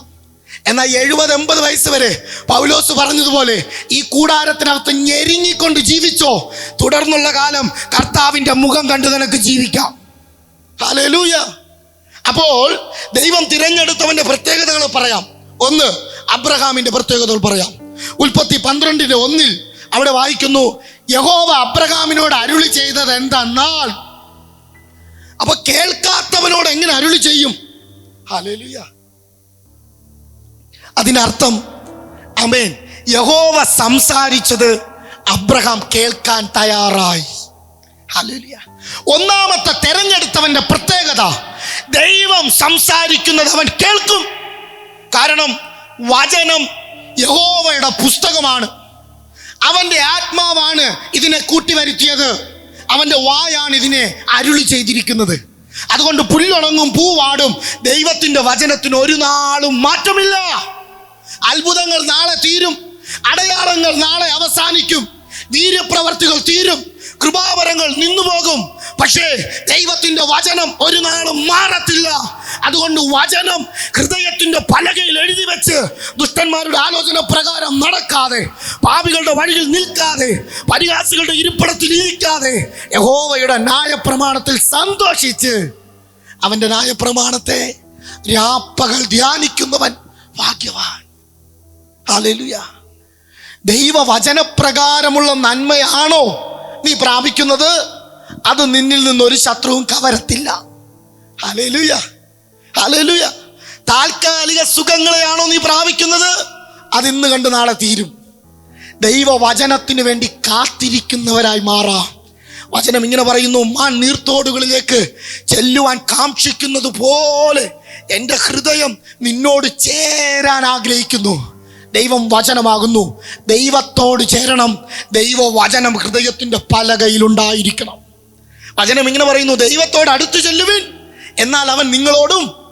ഒരിക്കലൊരു ആമേൻ അപ്പച്ചൻ, സുവിശേഷകനായ അപ്പച്ചൻ ആമേൻ ബാർബർ ഷോപ്പിൽ പോയി മുടിവെട്ടാൻ പോയപ്പോൾ ആമേൻ രസകരമായ ഒരു കാര്യമായിരുന്നു. ഒരു ദേവദാസൻ പറഞ്ഞ് ആമേൻ എല്ലാവരും വളരെ അത്ഭുതപ്പെട്ടു പോയി.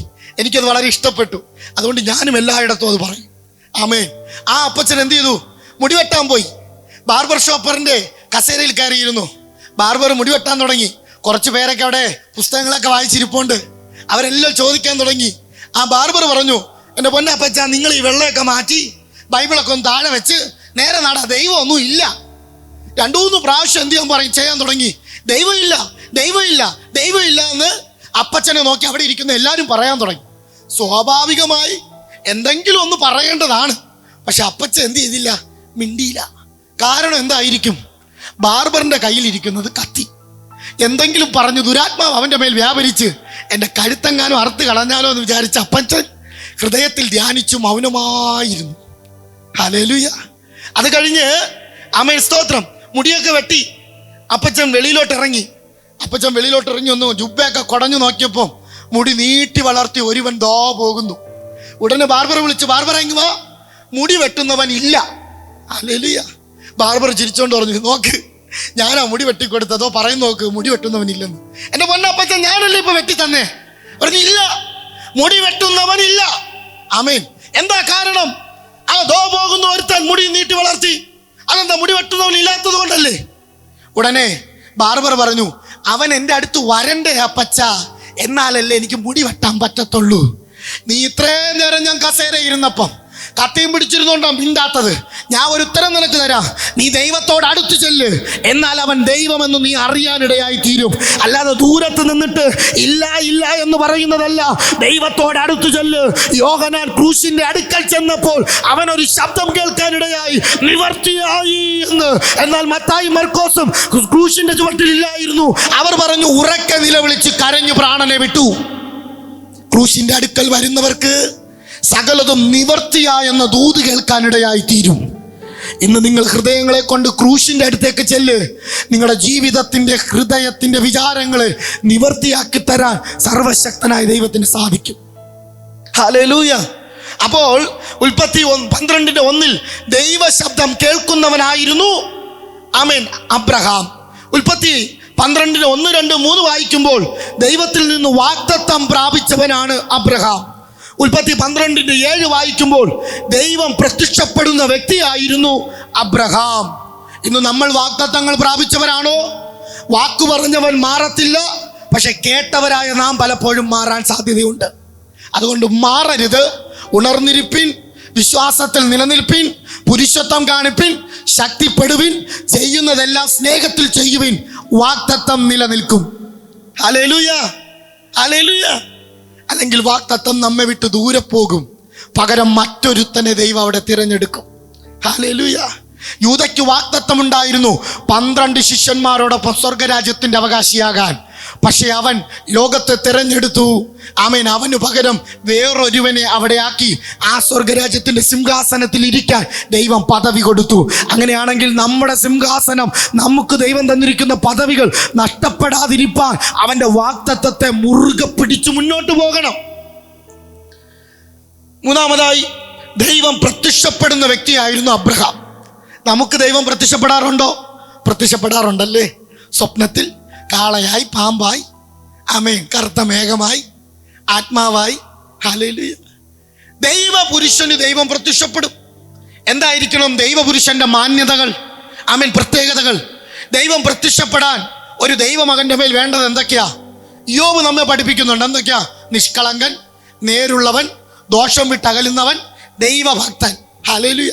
ശമൂവേൽ നമ്മെ പഠിപ്പിക്കുന്നുണ്ട് മാന്യൻ, ആമേൻ, വഴി പറഞ്ഞു കൊടുക്കുന്നവൻ, പ്രവാചകൻ, ദൈവശബ്ദം കേൾക്കുന്നവൻ. അവന് ദൈവം എന്ത് ചെയ്യും? പ്രത്യക്ഷനാകും. 1, 2, ആമേൻ, ആമേൻ. 50 വയസ്സിലല്ല ശമൂവേലിന് ദൈവം പ്രത്യക്ഷനായത്. അവന്റെ കുഞ്ഞു പ്രായത്തിൽ, ആമേൻ, ശമൂവേലേ എന്ന് വിളിച്ചപ്പോൾ അടിയൻ ഇതാ എന്ന് സമർപ്പിച്ചു കൊടുത്തു. അതിനുശേഷം ഇന്നു വരെ ആ വിളി കേൾക്കാതിരിക്കാൻ ഒരു തടസ്സവും ശമൂവേൽ സൃഷ്ടിച്ചിട്ടില്ല. ദൈവം നമുക്ക് പ്രത്യക്ഷപ്പെടണമെങ്കിൽ നാം വിശുദ്ധരായി തീരണം. ഹല്ലേലൂയ.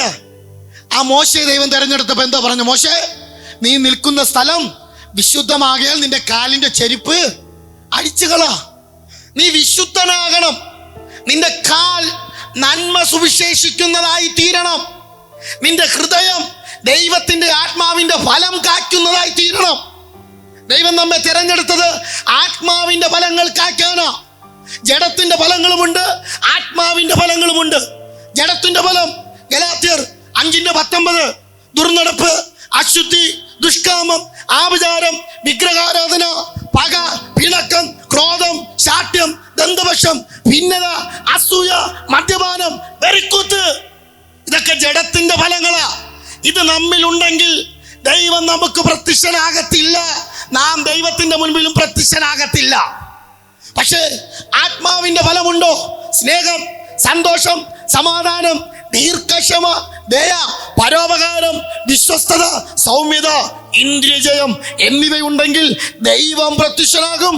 ദൈവം പ്രത്യക്ഷപ്പെടാൻ ആഗ്രഹിക്കുന്നിടത്ത് നമ്മെ പ്രത്യക്ഷനാക്കുകയും ചെയ്യും. ദൈവ ഇഷ്ടത്താൽ, ക്രിസ്തുയേശുവിന്റെ കൃപയാൽ അപ്പോസ്തലനായി തിരഞ്ഞെടുക്കപ്പെട്ട പൗലോസ് ലേഖനങ്ങൾ എഴുതി. അവൻ പറയുന്നത് എങ്ങനെയാ? ദൈവം എനിക്ക് പ്രത്യക്ഷനായി. ഹല്ലേലൂയ. എങ്ങനെ പ്രത്യക്ഷനായി? അവനെ കൊണ്ട് ചില പദ്ധതികൾ ദൈവത്തിനുണ്ടായിരുന്നു. പിന്നീട് അവൻ പിന്നിലോട്ട് നോക്കിയില്ല. സകലത്തെയും വിട്ടിട്ട് മുന്നോട്ട് മാത്രമേ ഓടിയുള്ളൂ. പ്രതികൂലങ്ങൾ ഇല്ലാതിരുന്നിട്ടല്ല, ഭാരങ്ങൾ ഇല്ലാതിരുന്നിട്ടല്ല, പട്ടിണി ഇല്ലാതിരുന്നിട്ടല്ല, ഒറ്റപ്പെടുത്തലുകൾ ഇല്ലാതിരുന്നിട്ടല്ല. എല്ലാം ഉണ്ടായിട്ടും അവന്റെ നോട്ടം വിശ്വാസത്തിന്റെ നായകനെയും പൂർത്തി വരുത്തുന്ന യേശുവിനെയുമായിരുന്നു. ഇന്ന് നമ്മുടെ നോട്ടം ആരെയാ? ഹല്ലേലൂയ. പണത്തെയാണോ? അധികാരത്തെയാണോ? സഭയെയാണോ? ദേവദാസനെയാണോ? അതൊക്കെയാണെങ്കിൽ പാതി വഴിയിൽ പട്ടുപോകും. കൂടി വരാനുള്ള കൂട്ടായ്മയാണ് സഭ. ആമേൻ, സ്തോത്രം. ആ ദേവദാസൻ നമുക്ക് ആലോചന പറഞ്ഞു തരും. ശരിയാ, വചനത്തിൽ നിന്ന് നമ്മെ നിരയാക്കും, നമ്മെ പഠിപ്പിക്കും. ശരിയാ എന്ന് പറഞ്ഞ് ഇവരൊന്നും അല്ല എൻ്റെ നായകൻ, അതെൻ്റെ യേശുവാണ് എൻ്റെ നായകൻ. ഹല്ലേലൂയ. അതൊരു സമർപ്പണം നമ്മുടെ ജീവിതത്തിൽ ഉണ്ടാകണം. ആത്മാവിന്റെ ഫലം കാക്കണം. ആമേൻ. അപ്പോൾ ആമേൻ, അബ്രഹാമിന്റെ പ്രത്യേകതകൾ പറയുന്നു. ഇനി 3 പ്രധാനപ്പെട്ട പ്രത്യേകതകൾ പറയാം. നമ്മുടെ ജീവിതത്തിൽ ആവശ്യമായ 3 പ്രധാനപ്പെട്ട പ്രത്യേകതകൾ. ഉൽപ്പത്തി 12:8 വായിക്കാം. ഉൽപ്പത്തി പുസ്തകം 12-ാം അധ്യായം 8-ാം വാക്യം.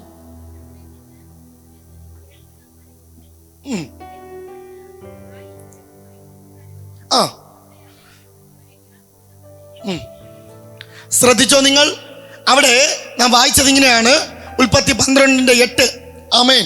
അവിടെ 3 കാര്യങ്ങൾ നമുക്ക് കാണാൻ കഴിയും. ഹല്ലേലൂയ. ആമേൻ. ദൈവം തിരഞ്ഞെടുത്ത അബ്രഹാം ചെയ്ത 3 കാര്യങ്ങൾ കാണാൻ കഴിയും. ഒന്ന്, അവൻ കൂടാരം അടിച്ചു. ഒന്ന് എന്ത് ചെയ്തു? എന്താണ് കൂടാരം കൊണ്ട് ഉദ്ദേശിക്കുന്നത്? ആമേൻ, സ്തോത്രം. സ്ഥിരമായ വാസസ്ഥലമല്ല. ഹല്ലേലൂയ. കൂടാരം എന്നത് താൽക്കാലിക ഭവനമാണ് കൂടാരം. പക്ഷെ ലോകപരമായി തിരഞ്ഞെടുത്ത ലോത്തിന് അവിടെ എന്തുണ്ട്? അടച്ചുറപ്പുള്ളൊരു ഭവനം പണിതു. ഹല്ലേലൂയ. കണ്ണിന് കണ്ടോ നോക്കി തിരഞ്ഞെടുത്തു. ആമേൻ, സോദോം. ഹല്ലേലൂയ. ഏദൻ തോട്ടം പോലെ ആയിരുന്നു, പക്ഷെ ദുഷ്ടത കൊണ്ട് ഇപ്പോൾ എന്തായി? പിശാചിന്റെ തോട്ടമായി. പക്ഷെ അവിടെ അടച്ചുറപ്പുള്ള ഭവനമുണ്ട്.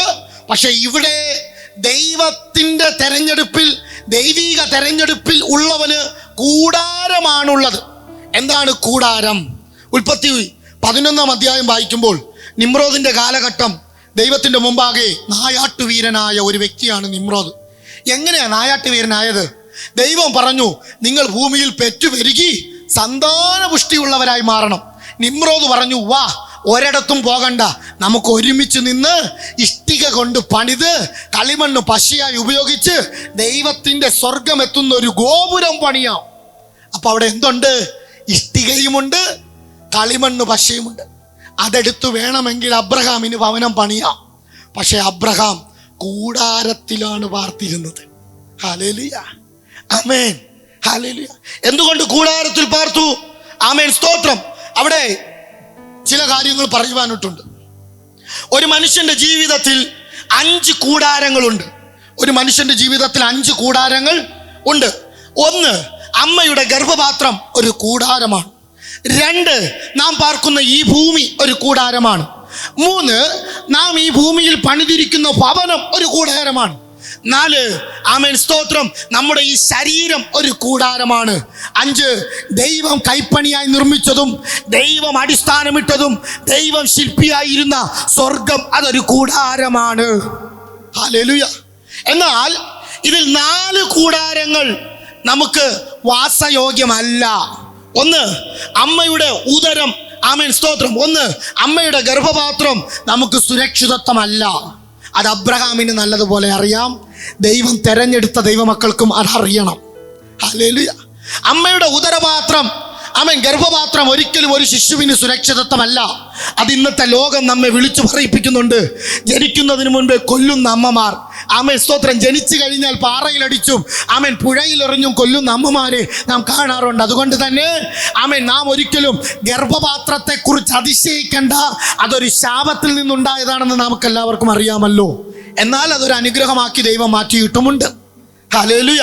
2ാമത്തെ കൂടാരം എന്ന് പറയുന്നത് നാം പാർക്കുന്ന ഈ ഭൂമിയാണ്. ഈ ഭൂമിയിലാണല്ലോ നമുക്ക് സകലതും വെട്ടിപ്പിടിക്കേണ്ടത്, തട്ടിപ്പറിക്കേണ്ടത്, മോഹിക്കേണ്ടത്, എടുക്കേണ്ടത്. അതിനുവേണ്ടിയാണല്ലോ നാം പരാക്രമങ്ങളൊക്കെ കാണിച്ചു കൂട്ടുന്നത്. ഇന്നിവിടെ എത്ര പേരിരിക്കാനുള്ളതാ? എത്ര പേർ വരാനുള്ള യോഗമാ? എന്തുകൊണ്ടാ വരാത്തത്? അവർക്ക് ഭൂമിയിൽ ചിലത് വെട്ടിപ്പിടിക്കാനുണ്ട്. എക്സ്ക്യൂസുകൾ പലതും പറയും. ദൈവത്തിന് എക്സ്ക്യൂസുകൾ വേണ്ട. ദൈവത്തിന്റെ സന്നിധിയിൽ ആദ്യം ഹാജരാകേണ്ടവരാണ് നാം. ഹല്ലേലൂയ.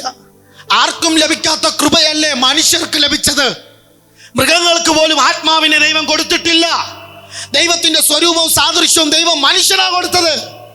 അവനെ സ്നേഹിച്ചു.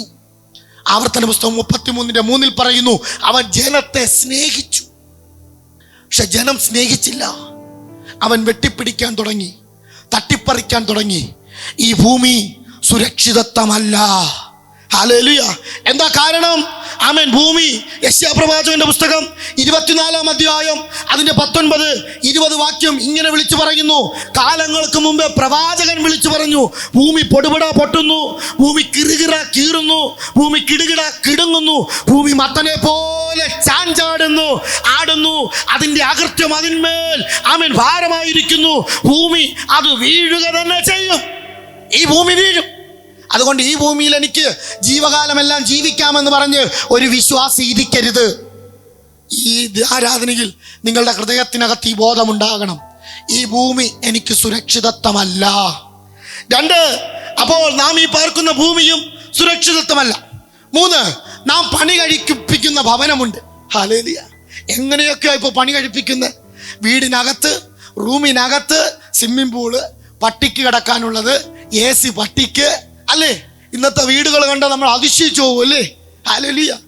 പണ്ടൊക്കെ 4 പശു നിൽക്കേണ്ടിടത്ത് ഇപ്പൊ ഒരു കാറ്, ഒരു ബെൻസ്. ഹല്ലേലൂയ. സ്തോത്രം. ഇന്നൊക്കെ എന്താ, അല്ലേ? ഓരോ വീടുകളിൽ ചെല്ലുമ്പോ പാസ്റ്റർ ഇങ്ങോട്ട് വാ, ഇത് കാണ്, പാസ്റ്റർ ഇങ്ങോട്ട് വാ, അത് കാണ്. എന്താ? അവിടെ സ്വിച്ച് ഇട്ടാൽ അത് മടങ്ങും, അവിടെ സ്വിച്ച് ഇട്ടാൽ ഇത് വരും. സ്തോത്രം. അപ്പോസ്തലനായ പൗലോസ് ഇങ്ങനെ പറയുന്നത്, സ്തോത്രം, തിന്നാനും ഉടുക്കാനും ഉണ്ടെങ്കിൽ അത് മതിയെന്ന് വിചാരിക്ക്. അത് അബ്രഹാമാ പറഞ്ഞു കൊടുത്തേ. കൂടാരത്തിൽ നീ വസിക്കണമെന്ന് ദൈവം അബ്രഹാമിന് വെളിപ്പെടുത്തി കൊടുത്തു. അപ്പൊ എനിക്ക് ഇപ്പോൾ ഉള്ള ഭവനം നല്ലതാ പാർക്കാൻ, പക്ഷെ ഭവനം താമസിക്കാനാ, അല്ലാതെ ആഡംബരം കാണിക്കാനല്ല. ഹല്ലേലൂയ. ഹല്ലേലൂയ. പൊന്നിനെ കുറിച്ചും വെള്ളിയെ കുറിച്ചും പ്രസംഗിക്കും. സ്വന്തം ഭവനത്തെ കുറിച്ചോ, വസ്ത്രത്തെ കുറിച്ചോ, ഷൂവിനെ കുറിച്ചോ, വാച്ചിനെ കുറിച്ചോ, അതിലുമുണ്ട് ആഡംബരം. അതും മാറ്റേണ്ടതാണ്. ഹല്ലേലൂയ. ദൈവപുരുഷൻ നിഷ്കളങ്കനായി നടക്കണം. ഹല്ലേലൂയ. അവൻ മാന്യനായിരിക്കണം. എവിടെ മാന്യനായിരിക്കണം? ദൈവ പൈതൽ എവിടെ മാന്യനായിരിക്കണം? ഒന്ന്, സ്വന്തം ജീവിതത്തിൽ അവനൊരു മാന്യത വേണം. ഹൃദയം അവനെ കുറ്റം വിധിക്കരുത്. രാത്രി തോന്നുന്ന കാര്യങ്ങളെല്ലാം ചെയ്ത് രാവിലെ കർത്താവേ എന്ന് വിളിച്ചാൽ അവൻ മാന്യനാകത്തില്ല.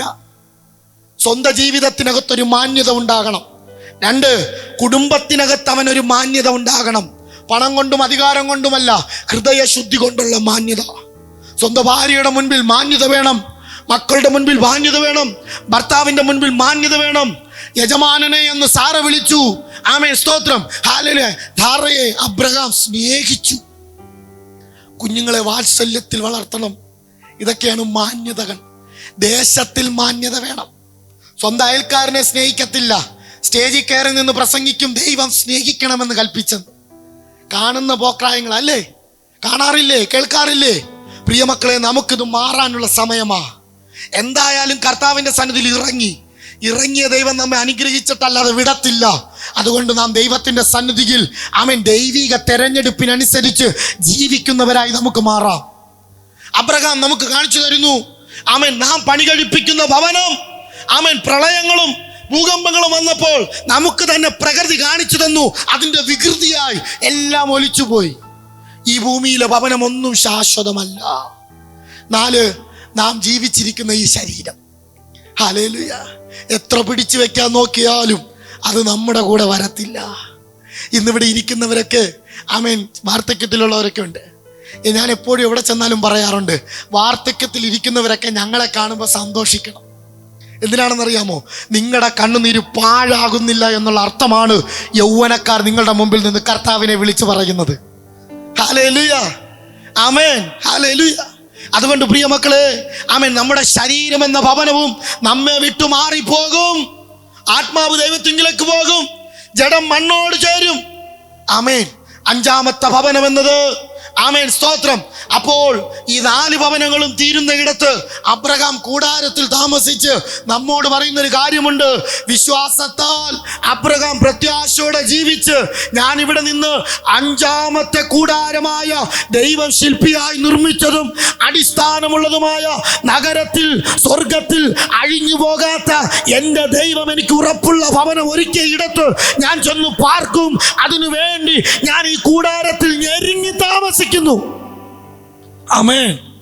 സിംഹാസനത്തിൽ നിന്ന് ഒരു മഹാശബ്ദം, ഇതാ മനുഷ്യരോടുകൂടെ ദൈവത്തിന്റെ കൂടാരം. ഹല്ലേലൂയ. അവൻ അവരോടുകൂടെ വസിക്കും. ദൈവം താൻ അവരുടെ ദൈവമായി അവനോട് കൂടെ ഇരിക്കും. ഹല്ലേലൂയ. അതാണ് ദൈവീക കൂടാരം. അത് സ്വർഗത്തിലില്ലേ? സ്വർഗത്തിൽ മാത്രമേ ഉള്ളൂ പാസ്റ്ററെ? അല്ല, അതിവിടെയുമുണ്ട്. നാം മുട്ടുകുത്തുന്ന ഇടത്ത് ഇറങ്ങി വരുന്ന സാന്നിധ്യമാണ് സ്വർഗീയ സാന്നിധ്യം. മുട്ടുകുത്തുമ്പോൾ നാം പറയുന്നത് ഇങ്ങനെ. ഒരിക്കൽ എന്നോട് ഒരു കൂട്ടുകാരൻ ചോദിച്ചു, എന്തിനാടാ ഇങ്ങനെ മുട്ടുകുത്തിയൊക്കെ പ്രാർത്ഥിക്കുന്ന? നാണക്കേടല്ലേ? ആമേൻ, നിവർന്നു നിന്ന് പ്രാർത്ഥിക്കാമല്ലോ, എങ്കിലും ദൈവം കേൾക്കുമല്ലോ. ഞാൻ പറഞ്ഞു, എൻ്റെ പൊന്നു ചേട്ടാ, എൻ്റെ പൊന്നു സഹോദര, മുട്ടുകുത്തി പ്രാർത്ഥിക്കുന്നതിൻ്റെ കാരണം ഞാൻ ബലഹീനനാണ്, എന്നാൽ എൻ്റെ പ്രാർത്ഥന കേൾക്കുന്നവൻ ബലമുള്ളവനാണ്. അവൻ എനിക്ക് വേണ്ടി കരങ്ങളെ ഉയർത്തി യുദ്ധം ചെയ്യും. ആമേൻ. മോശ ഇസ്രായേൽ ജനത്തോട് പറഞ്ഞു, നിങ്ങൾ മിണ്ടാതിരിപ്പീൻ, യഹോവ നിങ്ങൾക്ക് വേണ്ടി യുദ്ധം ചെയ്യും. ആമേൻ. മനുഷ്യരുടെ മുൻപിൽ മിണ്ടാതിരിക്ക്, ദൈവത്തിന്റെ മുൻപിൽ മുഴങ്കാലും അടക്കി നിലവിളിക്ക്, യഹോവ നമുക്ക് വേണ്ടി യുദ്ധം ചെയ്യും. ഇതാണ് ഒന്നാമത്തെ പ്രത്യേകത. ഒന്നാമത്തെ പ്രത്യേകത എന്താ? അവൻ കൂടാരത്തിൽ പാർത്തു. എന്തുകൊണ്ട്? ഈ കാണുന്നതെല്ലാം അഴിഞ്ഞു പോകും, നിത്യമായൊരു കൂടാരം ദൈവം നമുക്ക് ഒരുക്കിയിട്ടുണ്ട്. രണ്ടാമത്തെ പ്രത്യേകത എന്നത്, അബ്രഹാം യാഗപീഠം പണിതു. എന്താണ്? ആമേൻ. അബ്രഹാം യാഗപീഠം പണിതു. എപ്പോഴാണ് അബ്രഹാം യാഗപീഠം പണിതത്? 12:7 ഒന്ന് വായിക്കാം. ഉൽപ്പത്തി 12:7.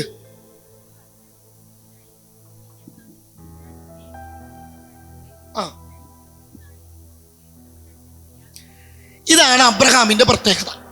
എന്താ അബ്രഹാമിന്റെ പ്രത്യേകത? ദൈവം എപ്പോ പ്രത്യക്ഷനാകുമോ അപ്പോ ദൈവത്തിന് എന്ത് ചെയ്യും? യാഗപീഠം ഒരുക്കി ദൈവത്തെ ആരാധിക്കും. ഹല്ലേലൂയ. ദൈവവചനം കേൾക്കുമ്പോൾ മാത്രമല്ല, എപ്പോൾ ദൈവം പ്രത്യക്ഷനാകുമോ അപ്പോഴെല്ലാം യാഗപീഠം ഒരുക്കി ദൈവത്തെ അബ്രഹാം ആരാധിക്കും. അബ്രഹാം ദൈവത്തിന്റെ വാക്ക് കേട്ട് ഇറങ്ങിത്തിരിച്ച് കനാൻ ദേശത്തെത്തി. പക്ഷെ അവിടെ കനാന്യർ പാർത്തിരുന്നു. ആമേൻ. അതിന്റെ നടുവിൽ അബ്രഹാം ചെന്നു. കനാന്യർ വളരെ പ്രശ്നക്കാരാണ്. ആമേൻ. അതിന്റെ നടുവിലാണ് ദൈവഭക്തനായ അബ്രഹാം ചെല്ലുന്നത്. ഒന്നാതെ അബ്രഹാമിന് എന്തില്ല? അബ്രഹാമിന് ഇഷ്ടമില്ലാത്ത കാര്യമാണ് ദൈവഭയം ഇല്ലാത്തടത്ത് താമസിക്കാൻ. ഹല്ലേലൂയ. കനാന്യരുടെ നടുവിൽ അബ്രഹാം ചെന്നപ്പോൾ ദൈവം അവന് പ്രത്യക്ഷനായിട്ട് പറഞ്ഞു, നീ ഇന്ന് ഈ കാലുകുത്തി നിൽക്കുന്ന ഈ സ്ഥലമുണ്ടല്ലോ, അത് ഞാൻ നിനക്ക് അവകാശമായി തരും. ഹല്ലേലൂയ. ഇന്ന് നമുക്ക് അവകാശമായി തരുന്ന ദൈവമുണ്ട്. ചിലർ പറയാറുണ്ട്, അയൽവാസി ദ്രോഹമാ, ഉപദ്രവമാ, ആഭിചാരമാ, ഞാൻ ഇവിടെ നിന്ന് എവിടെയെങ്കിലും മാറിപ്പോകുന്നു. ഹല്ലേലൂയ. ഒരു വ്യക്തി വന്നിട്ട് പറയുക, ബിസിനസ് അവിടെ വളരുന്നില്ല, കട മാറണം, അടുത്തിരിക്കുന്നവൻ കൂടോത്രമാ. ഞാൻ ചോദിച്ചു, എൻ്റെ പൊന്നു സഹോദരാ, അതൊന്നും നമുക്ക് ഫലിക്കത്തില്ലെന്നല്ലേ വചനം? പിന്നെ എന്തിനാ അതിനെ പേടിക്കുന്നേ? ഇന്ന് പലതിനെയും പേടിച്ച് നാം മാറിപ്പോവുക. പക്ഷെ അബ്രഹാം മാറിയില്ല. ആമേൻ. എനിക്ക് ദൈവം തരാമെന്ന് പറഞ്ഞിട്ടുണ്ട്, അതുകൊണ്ട് ഞാൻ ദൈവത്തെ ആരാധിച്ച് ഇവിടെ തന്നെ കൂടും. ആരെല്ലാം കൂടിയില്ലെങ്കിലും ഞാൻ യാഗപീഠം ഒരുക്കി ദൈവത്തെ ആരാധിക്കും. ഇതെന്റെ കർത്താവ് എനിക്ക് തന്ന സ്ഥലമാണ്. അതാണ് നമ്മുടെ പ്രത്യാശ. ഹല്ലേലൂയ. അബ്രഹാം, ആമേൻ, ഹല്ലേലൂയ, ആമേൻ, ഹല്ലേലൂയ, ദേശം തരുമെന്ന് ദൈവം പറഞ്ഞു. അബ്രഹാം ഒരിടത്ത്, ആമേൻ, പറയപ്പെടേണ്ട കാര്യമാണ്, ദൈവം തനിക്ക് എവിടെ പ്രത്യക്ഷനായാലും സംസാരിച്ചാലും അവിടെ യാഗം കഴിക്കും. എന്താണ് യാഗം? എന്താണ് യാഗം? റോമർ 12:1 പറയുന്നു, ആമേൻ, സഹോദരന്മാരെ, നിങ്ങൾ ബുദ്ധിയുള്ള ആരാധനയായി, ആമേൻ, നിങ്ങളുടെ ശരീരങ്ങളെ ജീവനും വിശുദ്ധിയുമുള്ള യാഗമായി സമർപ്പിക്കണം. അതാണ് യാഗം. എന്നെ സമർപ്പിക്കണം. എങ്ങനെ സമർപ്പിക്കണം? ജീവനും വിശുദ്ധിയുമുള്ള യാഗമായി സമർപ്പിക്കണം. അപ്പൊ അതിനർത്ഥം എൻ്റെ ബുദ്ധി അല്ല, എൻ്റെ കഴിവല്ല, എൻ്റെ പ്രയത്നമല്ല, എൻ്റെ സൗന്ദര്യമല്ല, എൻ്റെ ബലമല്ല, എൻ്റെ പണമല്ല, എൻ്റെ പാരമ്പര്യമല്ല, ഞാൻ എൻ്റെ ആവശ്യങ്ങൾക്കായി ഉള്ളവനല്ല.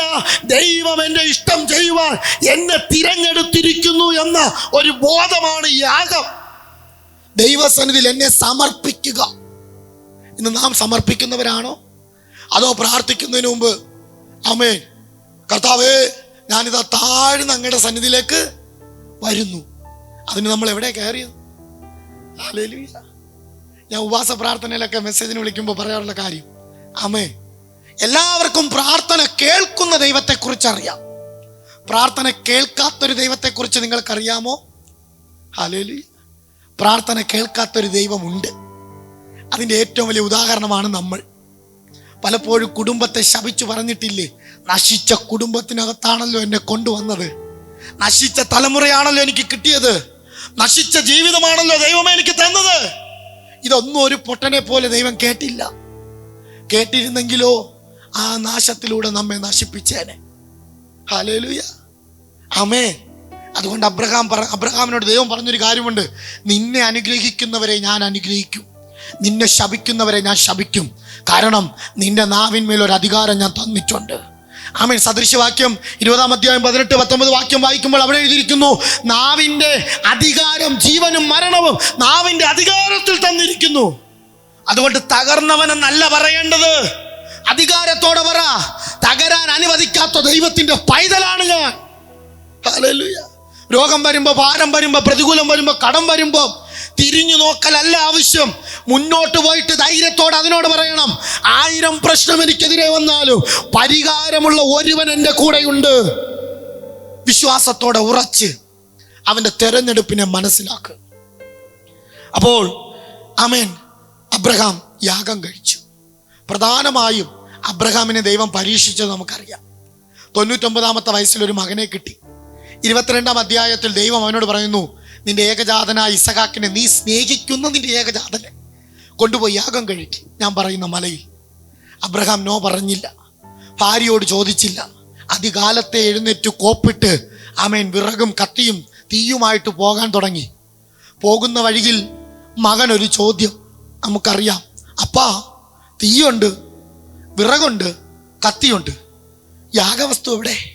Hallelujah, hallelujah. മകനാണെന്ന് പറഞ്ഞില്ല, പകരം അവൻ പറഞ്ഞു, ദൈവം നമുക്ക് വേണ്ടി കരുതിക്കൊള്ളും, നാം ദൈവസന്നിധിയിൽ സമർപ്പിച്ചാൽ മതി. ഹല്ലേലൂയ. അതാണ് യാഗം. ഒന്നിനും അബ്രഹാം വില കൊടുത്തില്ല. മകനെ സ്നേഹിക്കുന്നു എന്ന് ദൈവത്തിന് മനസ്സിലായപ്പോൾ ഒരു പരീക്ഷ കൊടുത്തു, കൊണ്ടുപോയി യാഗം കഴിക്കാൻ. ഹല്ലേലൂയ. അത് ദൈവത്തിന്റെ ചില വികൃതികളാണ്. നാം ദൈവത്തെക്കാൾ മറ്റെന്തെങ്കിലും സ്നേഹിക്കുന്നു എന്നറിയുമ്പോൾ ദൈവം അതിനെ ചെറുതായിട്ടൊന്ന് തൊടും. ഹല്ലേലൂയ. അപ്പോൾ നമ്മുടെ സ്നേഹം വീണ്ടും ദൈവത്തോടാകും. ആമേൻ. അപ്പോൾ ദൈവം അത് മടക്കി തരികയും ചെയ്യും. അതുകൊണ്ട് പ്രിയ മക്കളെ, ചിലത് നഷ്ടപ്പെട്ടെങ്കിൽ നഷ്ടപ്പെട്ടു പോയെന്ന് വിചാരിക്കരുത്. ദൈവസന്നിധിയിൽ മടങ്ങി വന്ന് അവനോടുള്ള സ്നേഹം വരാനാ ദൈവം നിനക്ക് ചിലത് മാറ്റി വെച്ചിരിക്കുന്നത്. അത് തിരിച്ചു തരിക തന്നെ ചെയ്യും. 3-ാമത്തെ കാര്യം ഉൽപ്പത്തി 12:8 നമ്മൾ വായിച്ചു. ആമേൻ. 1, അവൻ കൂടാരമടിച്ചു. 2, അവൻ യാഗപീഠം പണിതു. 3, യഹോവയുടെ നാമത്തിൽ ആരാധിച്ചു. ഹല്ലേലൂയ. യഹോവയുടെ നാമത്തിൽ ആരാധിക്കുക എന്നത് വലിയ കാര്യമൊന്നും അല്ല. ആമേൻ. വലിയ കാര്യമാണ്.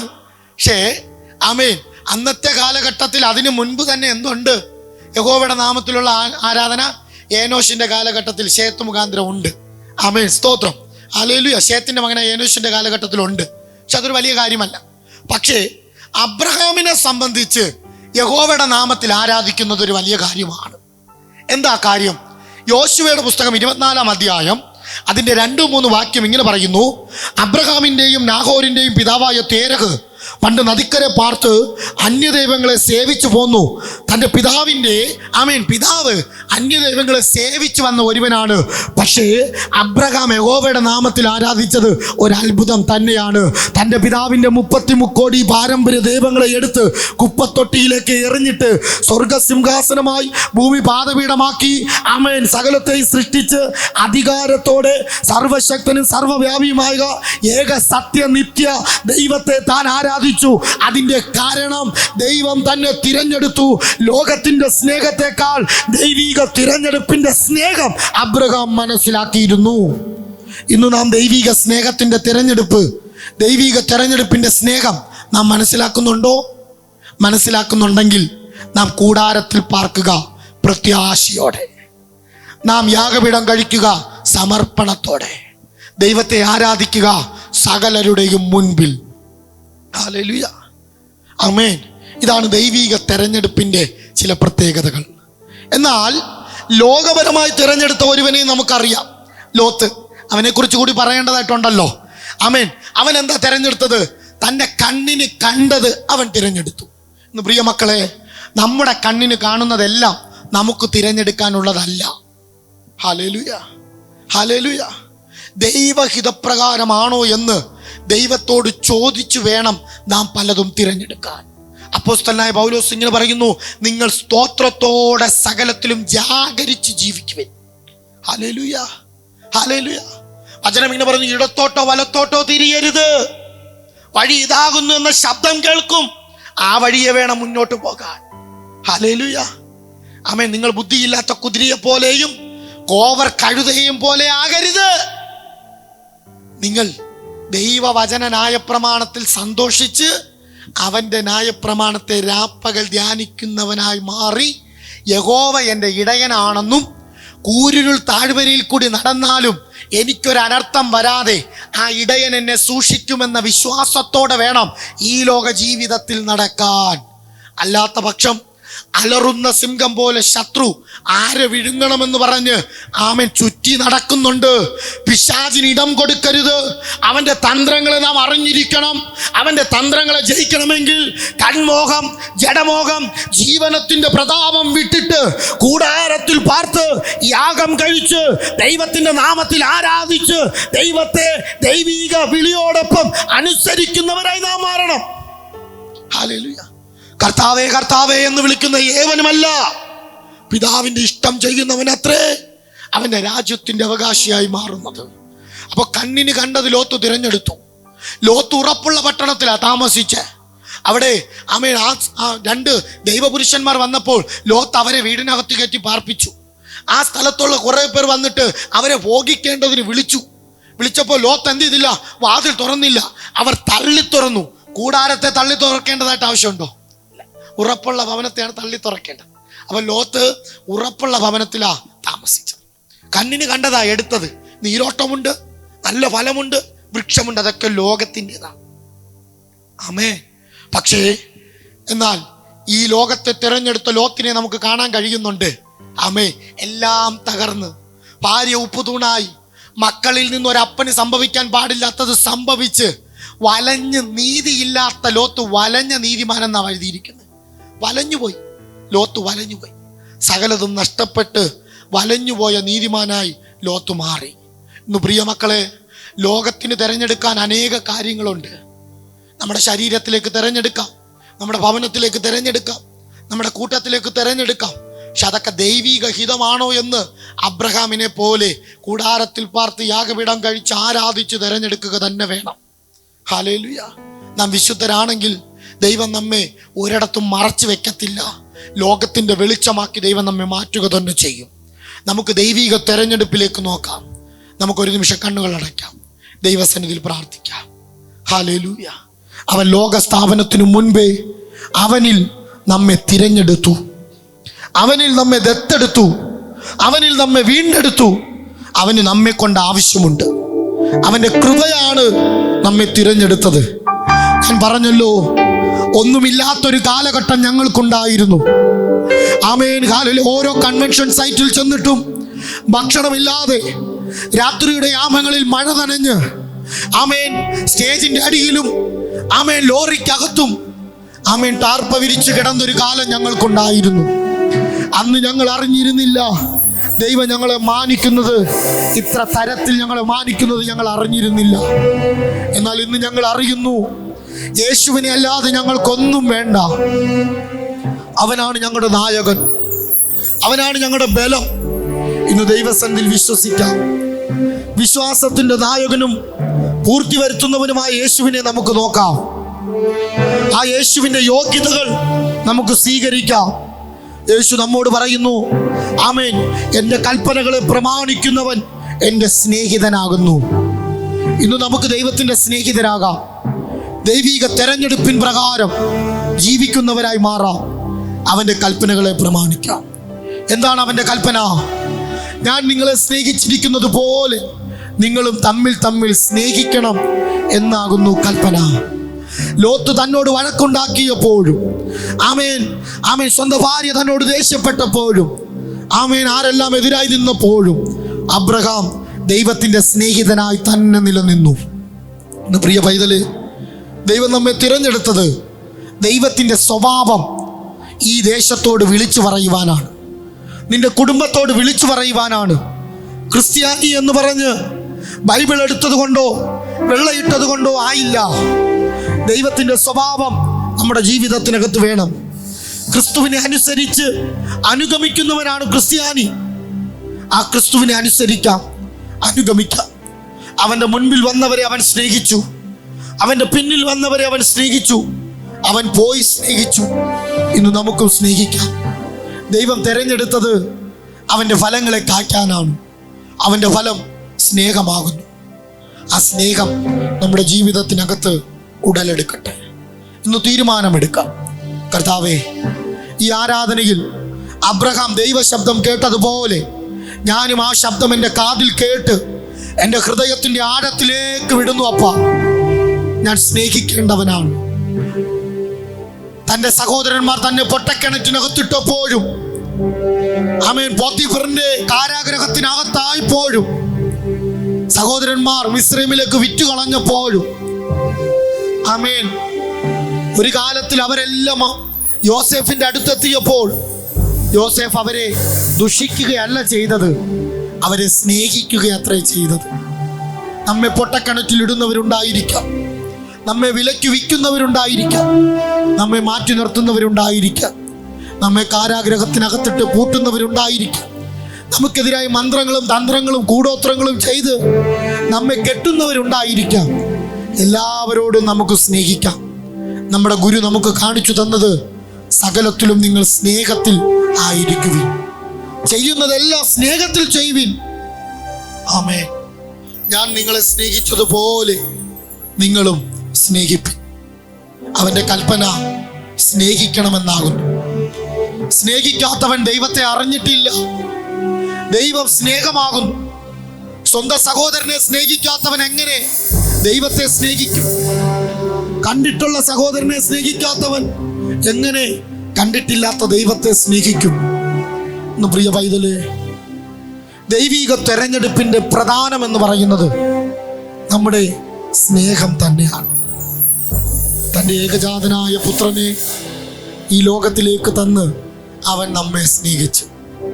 അതിക്രമത്താലും പാപത്താലും മരിച്ച നമ്മെ അവൻ സ്നേഹിച്ചു.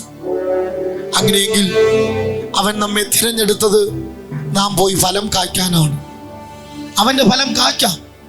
സ്നേഹം, സന്തോഷം, സമാധാനം, ദീർഘക്ഷമ, ദയ, പരോപകാരം, വിശ്വസ്തത, സൗമ്യത എന്നിവയിൽ നമുക്ക് മുന്നിട്ട് നിൽക്കാം.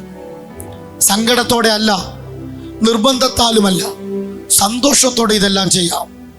കഷ്ടം സഹിക്കുന്നവൻ ഭാഗ്യവാൻ. ഹല്ലേലൂയ. ലോകത്തിൽ നിങ്ങൾക്ക് കഷ്ടമുണ്ട് എങ്കിലും ധൈര്യപ്പെടുവിൻ, ഞാൻ ലോകത്തെ ജയിച്ചിരിക്കും. ആ ജയിച്ചത് ദൈവത്തിൻ്റെ സ്നേഹമാണ്. കർത്താവേ, ദൈവം എന്നെ തിരഞ്ഞെടുത്തിരിക്കുന്നു എന്ന് ഞാൻ അറിയുന്നു. നമുക്ക് ഒരുമിച്ച് പ്രാർത്ഥിക്കാം. അങ്ങാണ് എന്നെ തിരഞ്ഞെടുത്തത്. അങ്ങ് എന്നെ തിരഞ്ഞെടുത്തിരിക്കുന്നത്, ആമേൻ, ലോകത്തിൻ്റെതായ ജീവിത രീതിയിൽ ജീവിക്കാനല്ല. അബ്രഹാം നമുക്ക് ചില മാതൃകകൾ കാണിച്ചു തരുന്നുണ്ട്. ദൈവത്തിൻ്റെ ജീവിത രീതിയിൽ ജീവിക്കാനാണ്. അതിനായി നമ്മെ സമർപ്പിക്കാം. പരിശുദ്ധനായ കർത്താവേ, അങ്ങ് ഞങ്ങളെ തിരഞ്ഞെടുത്തുവല്ലോ. ലോകസ്ഥാപനത്തിനു മുൻപേ അങ്ങ് തിരഞ്ഞെടുത്തുവല്ലോ. അതിക്രമത്താലും പാപത്താലും മരിച്ച ഞങ്ങളെ തിരഞ്ഞെടുത്തുവല്ലോ. അത് ഞങ്ങൾ അറിയുന്നു അപ്പ. ദൈവത്തിന്റെ മുൻപാകെ ഞങ്ങളെ നിർത്തുവാൻ അങ്ങ് ഞങ്ങൾക്ക് വേണ്ടി ജീവനെ കൊടുത്തല്ലോ. അവൻ ഇനി ഞാൻ പാപത്തെ സ്നേഹിക്കാൻ പോകത്തില്ലപ്പ. ഇനി ഞാൻ അങ്ങേ വിട്ട് ഒരിടത്തും പോകത്തില്ല. ഞാൻ അങ്ങേ സ്നേഹിക്കും. ഞാൻ എന്നെ സ്നേഹിക്കും. ഞാൻ എൻ്റെ കുടുംബത്തെ സ്നേഹിക്കും. ഞാൻ എൻ്റെ ദേശത്തെ സ്നേഹിക്കും. ദൈവിക തിരഞ്ഞെടുപ്പ്, ദൈവം എന്നെ തിരഞ്ഞെടുത്തത് സ്നേഹമെന്നത്. അതുകൊണ്ട് പ്രിയ മക്കളെ, പാപത്തെ സ്നേഹിക്കാൻ ഇനി നാം പോകരുത്. കാരണം ഒരുവനെ നോക്കിയാൽ പാപത്തെ സ്നേഹിക്കാൻ നാം പോകത്തില്ല. ഇന്ന് ആ ദൈവസന്നിധിയിലേക്ക് നമുക്ക് ചെല്ലാം. ദൈവത്തോട് അടുത്ത് ചെല്ലുവിൻ, എന്നാൽ അവൻ നിങ്ങളോടും അടുത്തു വരും. ഇവിടെ ഇരിക്കുന്ന ആരും ദൈവത്തിന് വിരോധമായി പ്രവർത്തിപ്പാൻ എൻ്റെ ദൈവം അനുവദിക്കരുത്. ദൈവത്തിന്റെ ആയുധങ്ങളായി മാറട്ടെ. ഞാൻ വയസ്സായി, എന്നെ കൊണ്ട് ഇനി ഒന്നിനും കഴിയത്തില്ല എന്ന് ഒരു വിചാരമുണ്ടെങ്കിൽ അത് യേശുവിന്റെ നാമത്താൽ മാറട്ടെ. 99-ാമത്തെ വയസ്സിൽ ഒരു വാഗ്ദത്ത സന്തതിയെ പുറത്തു കൊണ്ടുവന്ന് അനുഗ്രഹമാക്കാൻ ദൈവത്തിന് കഴിഞ്ഞെങ്കിൽ ഇവിടെ ഇരിക്കുന്ന പ്രിയ ദൈവമക്കളുടെ മേലും ആ വാഗ്ദത്ത നിവർത്തികൾ വ്യാപരിക്കട്ടെ. തലമുറകൾ കർത്താവിനെ ശുശ്രൂഷിക്കട്ടെ. അവരുടെ ശരീരങ്ങൾ ദൈവത്തിന്റെ നാമത്തെ വിളിച്ചു പറയട്ടെ. അവരുടെ അവയവങ്ങൾ ദൈവത്തിന് വേണ്ടി ഉപയോഗിക്കപ്പെടട്ടെ. അപ്പാ, കുടുംബത്തിലെ സകലരെയും കർത്താവിന്റെ കരം തൊടട്ടെ. അപ്പാ, അവരേതു സാഹചര്യത്തിലായിരുന്നാലും, ഏതു സ്ഥലത്തായിരുന്നാലും, ഏതു പാപപ്രവർത്തികളായിരുന്നാലും എന്റെ കർത്താവിന്റെ കരം കുടുംബത്തോടൊപ്പം പ്രവർത്തിക്കണമേ. അപ്പോ ഞാനും എന്റെ കുടുംബവും ഞങ്ങൾ യഹോവയെ സേവിക്കുമെന്ന വചനപ്രകാരം കർത്താവേ, അങ്ങയെ സേവിപ്പാൻ ഞങ്ങളെ അനുഗ്രഹിക്കും. സകല മാനവും മഹത്വവും ദൈവത്തിനായി തരുന്നു. യേശു ക്രിസ്തുവിന്റെ അധികാരമുള്ള നാമത്തിൽ തന്നെ. ആമേൻ, ആമേൻ.